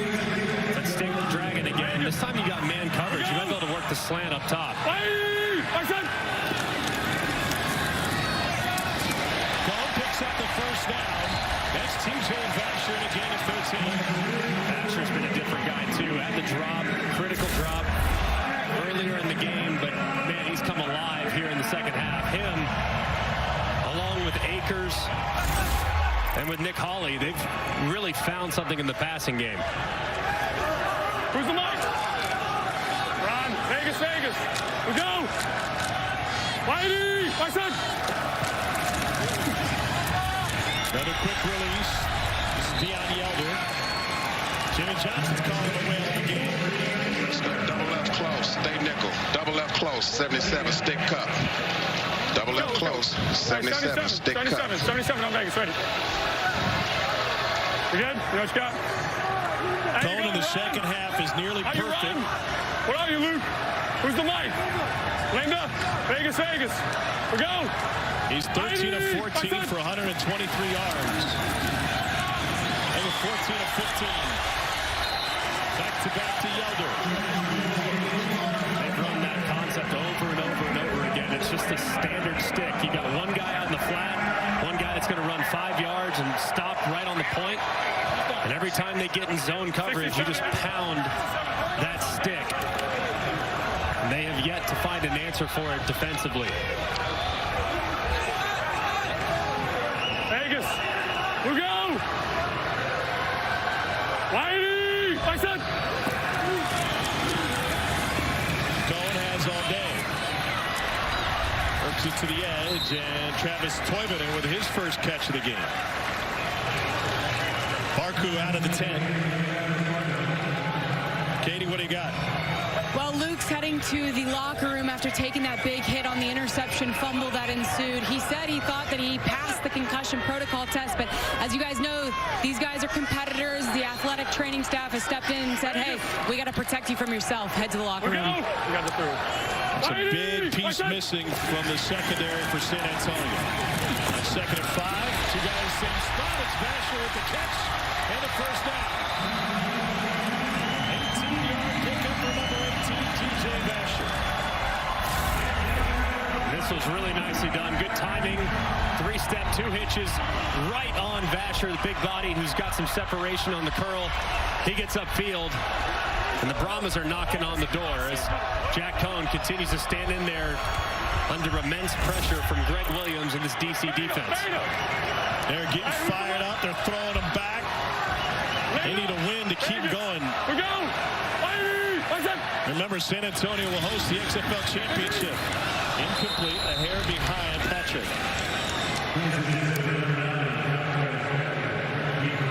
They need a win and an Arlington loss.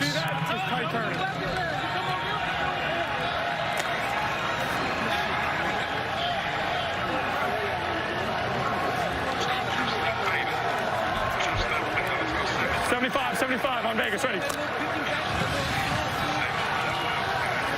Who's the line? Vegas. Look out. We're pressure right here. Coming up the middle. Quick release. It's complete. But nowhere to move for Nick Hawley.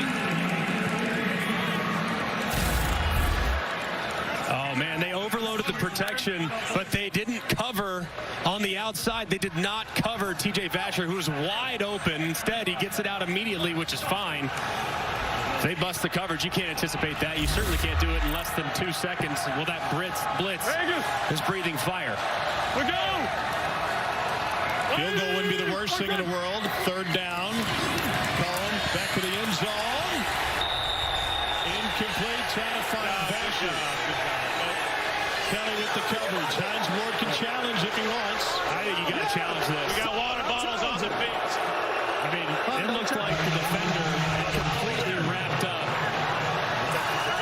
T.J. Vasher there initially, but his eyes were looking back the whole time. Worth using a timeout to think He about. wants to challenge or the clock's running. The clock's challenge it. Let him challenge it. Timeout.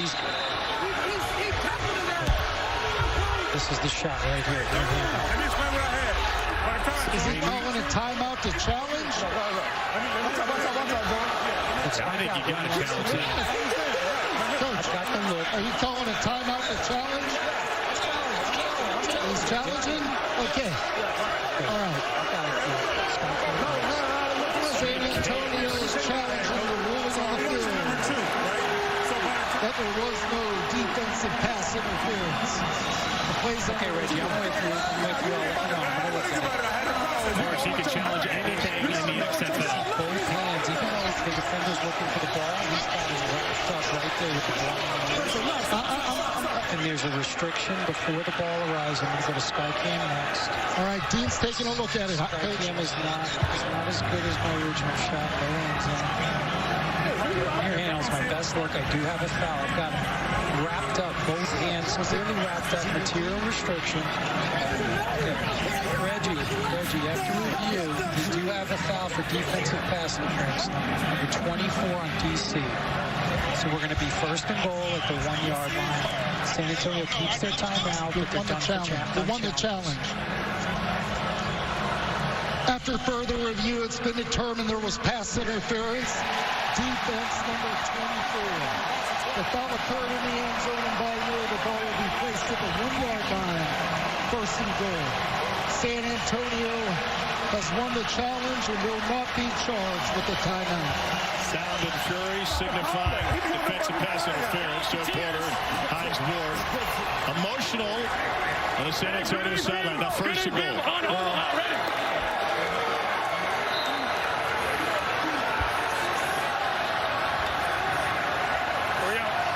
Patrick in a running back. Hold on, we go. Patrick swallowed up before he can get to the line of scrimmage. Second and goal.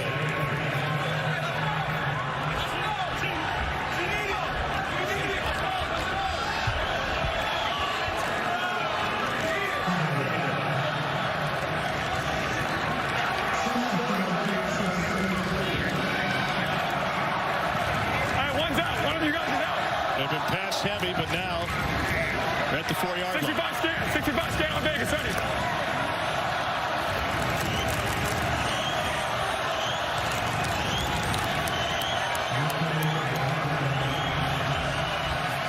Hold on, we go.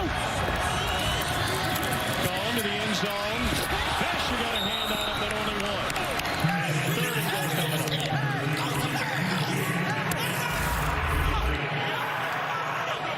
Pretty good throw. It's not quite enough air for Vasher to get underneath it.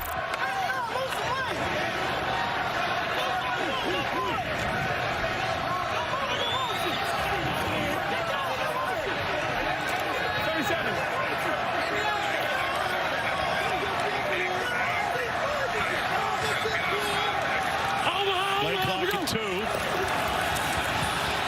Same spot, flag, fumbled and incomplete.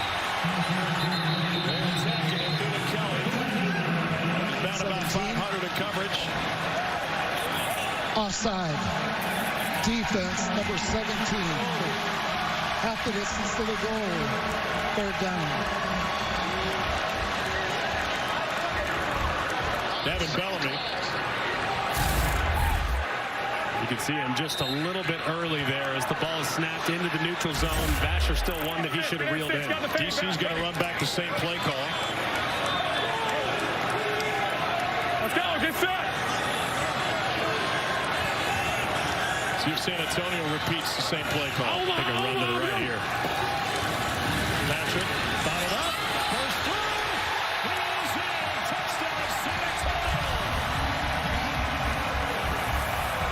Brahmas' first lead of the game comes at 5:15 to play.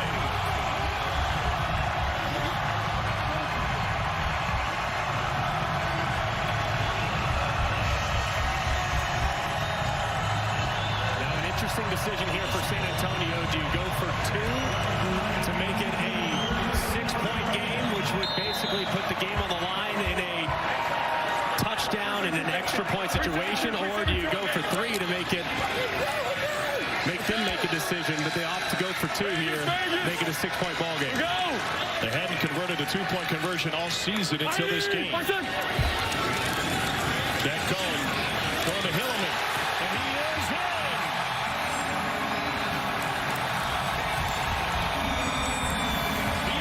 San Antonio, Hillman makes it a 6-point lead.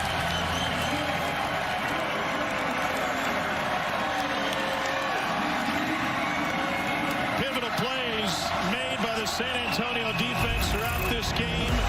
Luke Barco took the ball away from DC. And that set up this touchdown drive.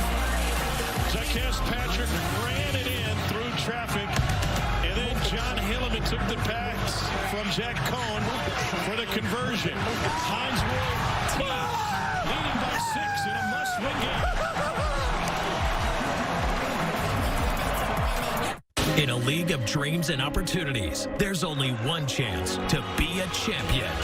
The road to the 2023 XFL Championship ends in San Antonio. The best of the North versus the best of the South. Which team will triumph?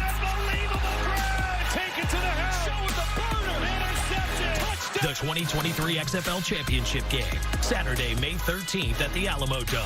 Tickets on sale now. Visit Ticketmaster or XFL.com/tickets. Jack Wes, you've been doing it all today, catching on the backfield, burying bodies out there. How did it feel breaking into the end zone? Yeah, it felt great. Just get that touchdown from my team, man. We needed this. We know we need this game. We're putting it all on the line, and we got to get this win, man. Just doing whatever it takes to get the team win.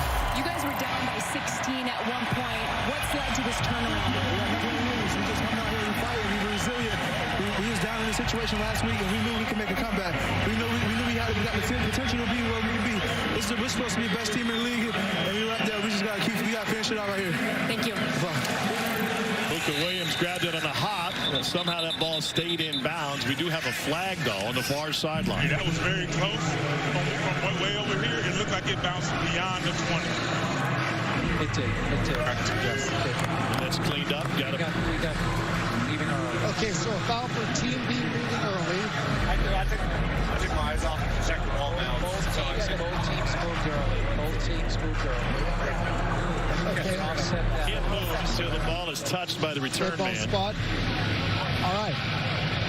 I've seen a ball take multiple hops like that There were in the league fouls this by year. both teams during the kickoff for moving early. Illegal formation by the receiving team. Illegal formation by the kicking team. The foul's offset. It's 1st and 10 at the dead ball spot. And so, Greg, now the best offense in the league, the best running team, the DC Defenders, have 5-11 to make up a 6-point deficit. Doesn't seem out of their reach. No, and they've been cooking offensively for the most part. It's been self-inflicted mistakes. A couple of interceptions, one great play by Luke Barcu a second ago. But now Luke Barcu, you can make a case, one of the better defenders in the league in the back end. He's out. So you would anticipate them challenging the backup corner that's in for the Brahmas right now. That's Kema Severan. They swing it out to Abram Smith. He gets turned inside. No gain. And now the crowd here in the Alamo Dome getting into this game and helping feed the Brahmas energy.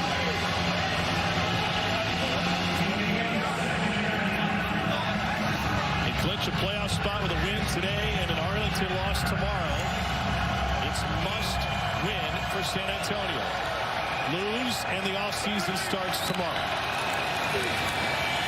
Tomlin pulls it back, delivers for a first down. Brandon Smith with a 21-yard gain. And just a thing of beauty, he's looking at that weak side linebacker. As soon as that weak side linebacker collapses, that's Teniad Rusi, throws it right in behind him on the glance route for a nice big completion. All sorts of movement, flags and towels on the ground. With contact, right? Yeah, it's with contact. Yep, encroachment 90, encroachment 90. Matthew Gotel. 5-yard penalty, first down. A couple of games with playoff implications tomorrow to wrap up the regular season. If San Antonio wins here, Bob Stoops' Arlington team needs a win tomorrow against Houston to play for the South Division Championship. Meanwhile, it's a tiebreaker battle between Seattle and St. Louis. Sea Dragons have the Vipers tomorrow on ESPN2 tomorrow night. Every game streams on ESPN+. DC and Houston already have their playoff spots reserved. After the penalty, 1st and 5. Tomlin has room. First down run for the defenders. Great fake turns into a 13-yard gain. And a really nice job reading Drew Beasley in the line of scrimmage. He crashes down, taking away the run play. And then Tamu just has to make one guy miss, and he's off to the races because of man coverage on the perimeter. Just a great read there by the quarterback. 3.5 and rolling.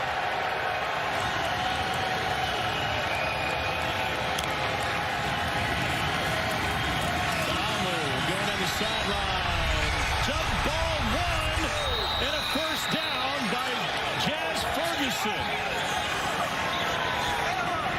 6'5" Jazz Ferguson with a 27-yard catch. And challenging the backup corner in Kimo Sivaran. As you can see, Jazz Ferguson using that length, timing it nicely, taking it right off the top of Sivaran's helmet and creating another big play down the field.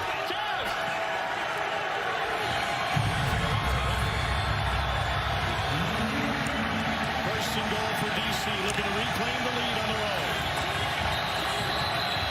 And Reggie Barlow got to use a timeout here, something he didn't like. Play clock was getting awfully late.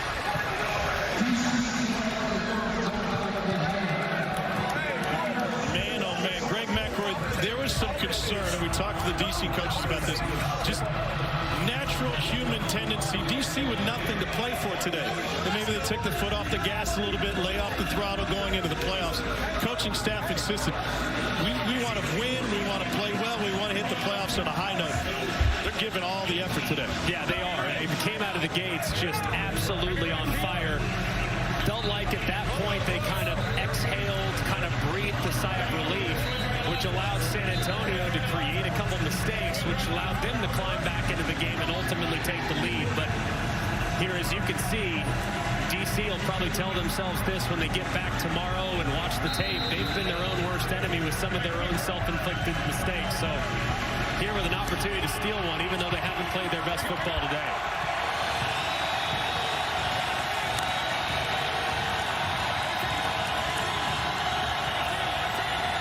Leading rusher is next to Jordan Tomlin. That's Abram Smith.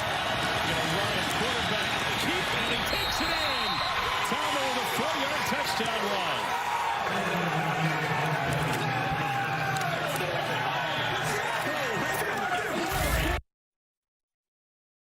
And a great block out in front by Abe Smith. You see him at the point of attack going and cutting the end man on the line of scrimmage, Downey.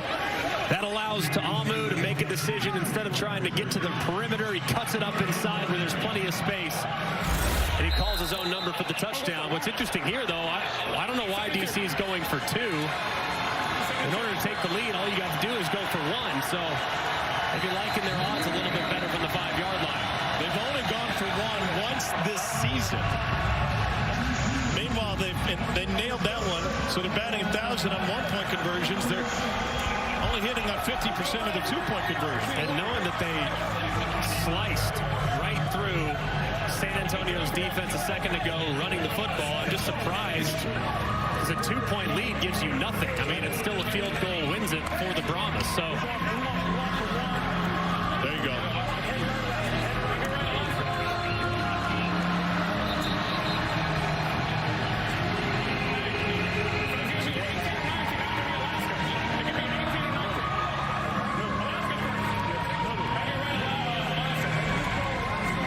What do you got in Alaska? Alaska's freeze. So you think Alaska, it's very, very cold up there, never been there. So I'm assuming it's cold. That's just an assumption. But freeze, you go up to line of scrimmage, you freeze. Alaska means no play whatsoever. You take a picture, and then it sounds like they're going to go with the exact same play they just scored on, 18, which is a quarterback sweep. So we'll see whether or not they call it 18 or 19 based on the look they get when they go with the Alaska.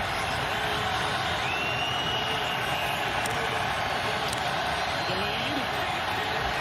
There's 19. So quarterback sweep to the left.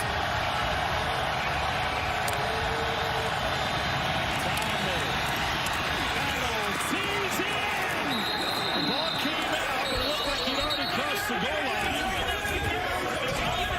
Ellis ended up with it anyway. Same play. Consecutive runs for Jordan Ta'amu. And DC back in front by 1. Another unbelievably good block from Abe Smith. This time he flattens the defender right in the hole. Look at him meet up right there. Puts that defender on his back, and the next thing you know, Ta'amu's right behind him. Just wills his way across the line of scrimmage for the conversion. The ball comes in the event, even if they recover, only the fumbling players are not. Here's the ball coming loose. So if it's determined that it was a fumble, see where he is when the ball comes loose? See where his body is? Correct. He's over. Reggie, we are clear. The ball came loose, but after it had broken the plane of the ball. There you go. Thank you. Yep. Thanks, Dean. And that's key because in this situation, similar to 4th down, only the guy who fumbled could recover it. After further review, the ruling on the field is confirmed.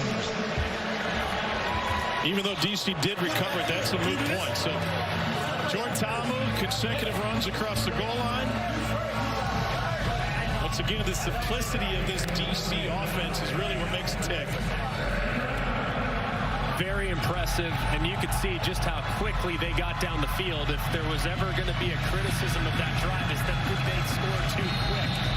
That would be the one complaint, but of course, it's like a pub. You find yourself with a lead, 2 minutes and 30 seconds left, you'll take it any day of the week, but it does leave a lot of time for the Brahmas. I think the Fiesta being too much fun. You might pay for it the next day. Here's Fred Brown.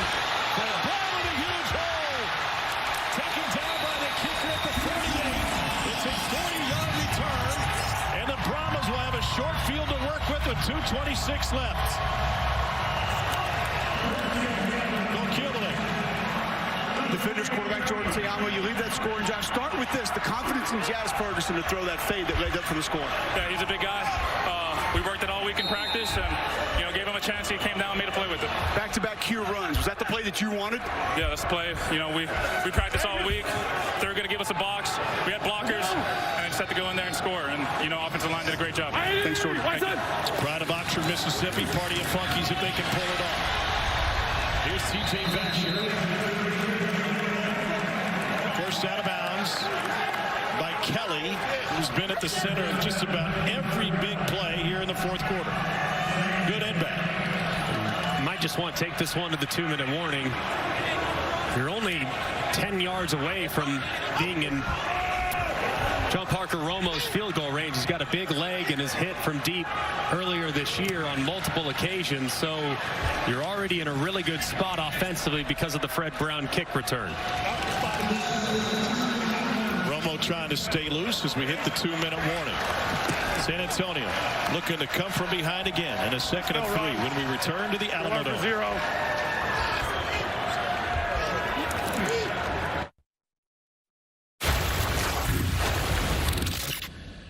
I need your best game today. I need your best today. Yes, sir. Give me everything you got today, all right? We got one more shot to get in the playoff. Yeah. Got to take care of business today. Yes, sir. One half. Give me everything you got. No more my bads, no more my mistakes. No, we got to be flawless, man. We got one more half. Give me all you got. Come on now. Finish on 3. It's time for us to win a game now, all right? It's time for us to win a game. Let's go. Let's go. Come on. Hines Ward has won everything from Dancing with the Stars to the Super Bowl, but now his Brahmas need to come from behind for a second time to win this and keep their XFL season alive. And they'll lean on the running game of Jeff Patrick, and he picks up a first down. No timeouts remaining for the Brahmas. Can continue to run the football. Already referenced that John Parker Romo is comfortable from this range. He can hit from here. The big thing is, you know that Greg Williams is going to start to bring the house. He's got to knock you out of field goal range. So your thought process as a quarterback is, I have to get the ball out immediately. Because right now, even if we take a knee or spike it 3 straight times, we can still kick a game-winning field goal. Cannot lose yardage here at any point in the next few plays. Romo's long is 57. Cole, dangerous. 25 remaining. Jimmy Johnson is the offensive coordinator. Let's go. Trips left. Let's go. Trips left. All right, let's go 75. Let's go trips left beta. 75 Thunder. Trips left beta. 75 Thunder. Vegas. We go. DC not showing pressure here. Cone delivers to Patrick. Greg Williams, defensive coordinator for DC, trying to strip it.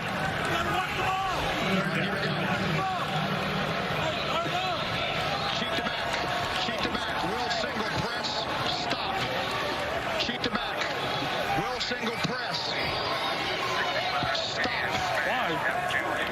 Trip plus stack zing, 65 scan, smash F juke on Vegas, ready. Better hustle, only 8 on the play clock. Here we go, here we go. Time out. Good choice. It's too important of a play to rush it and be discombobulated. That's a well-used timeout by Jack Cohn there. Why don't we run the ball? 44 seconds left. Why don't we run the ball? Fine. If that one vacates, I'm in the juke. But 0 juke should be fine. But I just don't want to take a sack. That's the only thing that concerns me. I understand that on a juke play, too. That's going to take a half second to develop. I don't like juke. That's the only thing that Greg Williams might bring the house. I understand his concerns.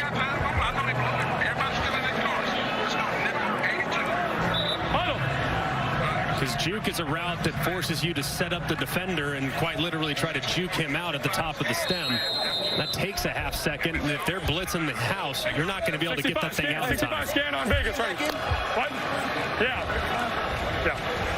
You're going to have the slap. You're going to have the drag. You're going to be in drag. You're going to be in protection now. Let's go, Vegas. Talking to Patrick. Talking to the back, saying, you worry about your protection. Don't worry about your route. Here they come. Cone on 3rd and 5. Unloads. Deep ball, and he overthrows TJ Vasher.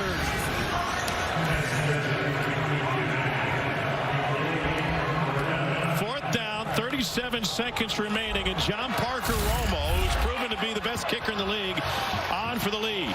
And Cone, worried about that pressure, comes off at the play side just a little bit too quickly, tries to find an outlet, and overshoots the 6'6" Vasher. Just an unfortunate play there, anticipating pressure, and that pressure not really coming.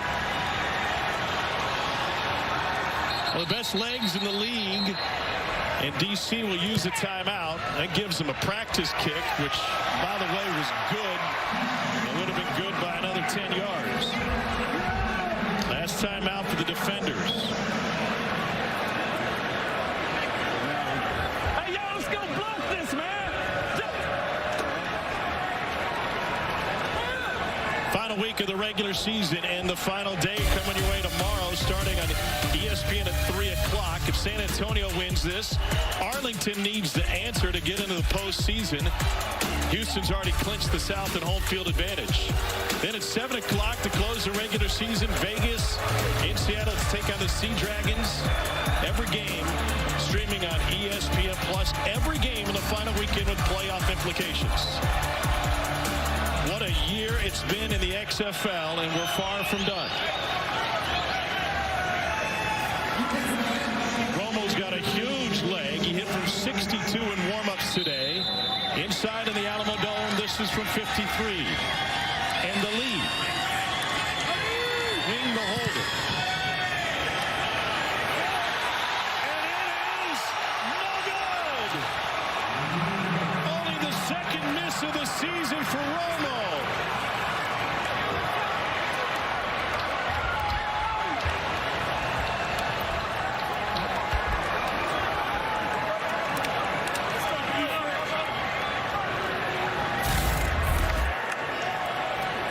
Good snap, good hold. Ball starts on line and then just stays a little bit wide to the right. You think it's going to draw right inside that right upright. It just doesn't go. Romo's bailed them out so many times this year. They wouldn't be in this position without him. Just an unfortunate miss there from one of the most reliable kickers in the XFL. What a battle between DC and San Antonio. Romo being comforted by his teammates. That kick could have pushed him to the postseason.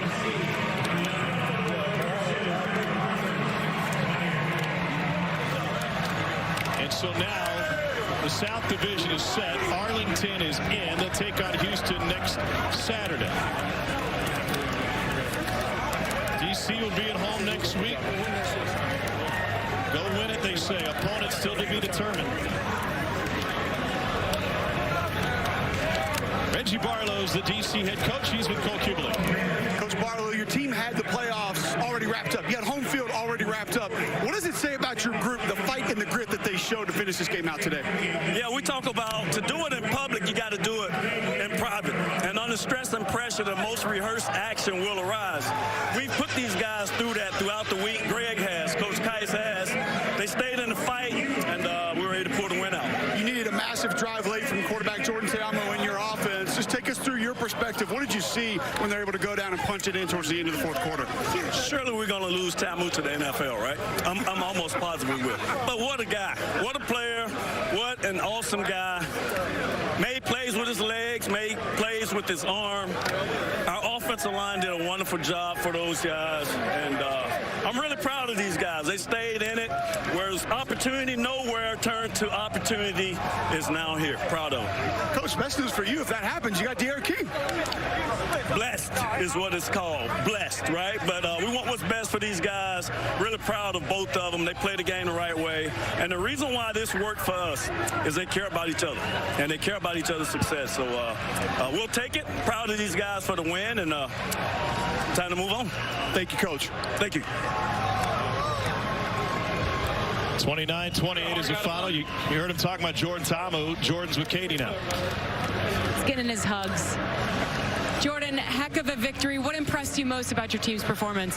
You know, the never quitting in them and, you know, continuing trusting our offense and trusting each other.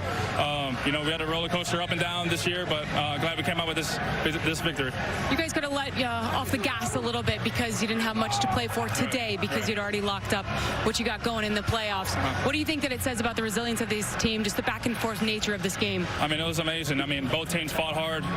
You know, the Brahmas, San Antonio is a good team, good defense, and they fought all the way to the end. We knew it wasn't going to be easy, but we wanted to go in this, focus on the details, and win this game to help us next week in the playoffs. You head home to D.C. for the semifinals of the playoffs. Why is this team capable of winning an XFL championship? You know the fight in us. You know, all of us, we're all great players. All of us deserve a chance in the NFL.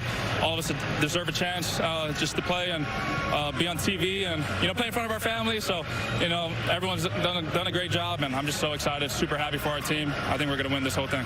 Coach Barlow just said, surely we lose Jordan to the NFL. What do you have to say about that? I'm going to say I'm going to trust the process. I'm going to trust God and trust in myself. Best of luck next week. Thank you so much.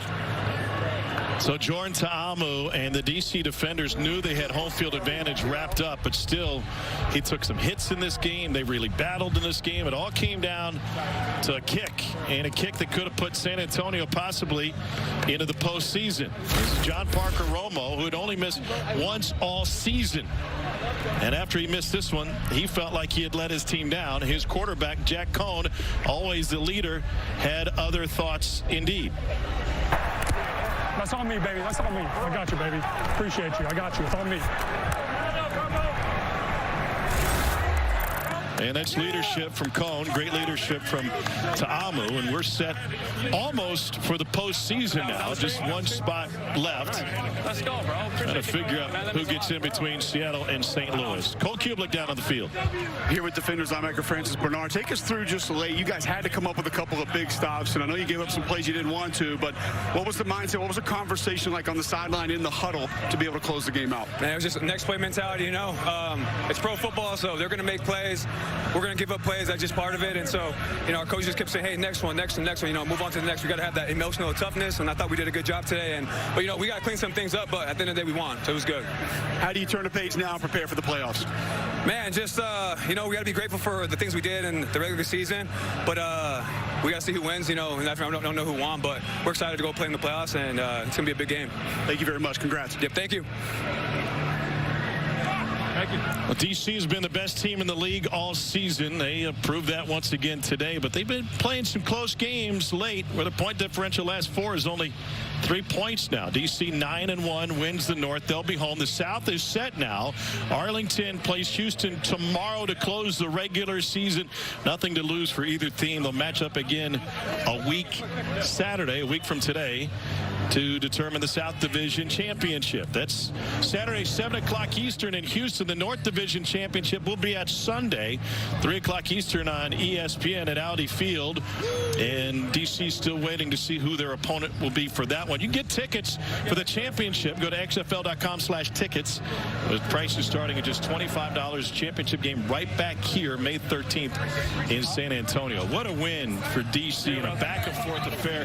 Maybe the best game of the season in the XFL after we saw the highest scoring game in XFL history before us in St. Louis. And Greg, what really impresses me about DC's effort today, they could have just laid down. Yeah. They had everything already in the bank with home field advantage for next week, but they really fought hard. But the message from Reggie Barlow, the entire staff, was we want some momentum going into the postseason, and they created it. Look, if you look at the performance, they were the better team today. Now, San Antonio battled, man. Yep. They played their hearts out, and they made plays. But the reason why they were able to make some plays is because DC really kind of allowed them to get back in the game. A couple of big interceptions by the Brahmas defense kind of changed the momentum and allowed them to surge forward. But DC, when they're playing their best football, nobody's touching them, that's for sure. Let's talk postseason for just one moment. DC will either get Seattle or St. Louis. Who matches up better with the defenders? You're going to have to play extremely well in the front seven defensively. And one thing that I've seen from both those two teams, they've been a little bit hit or miss on defense. Now, you want quarterback fireworks?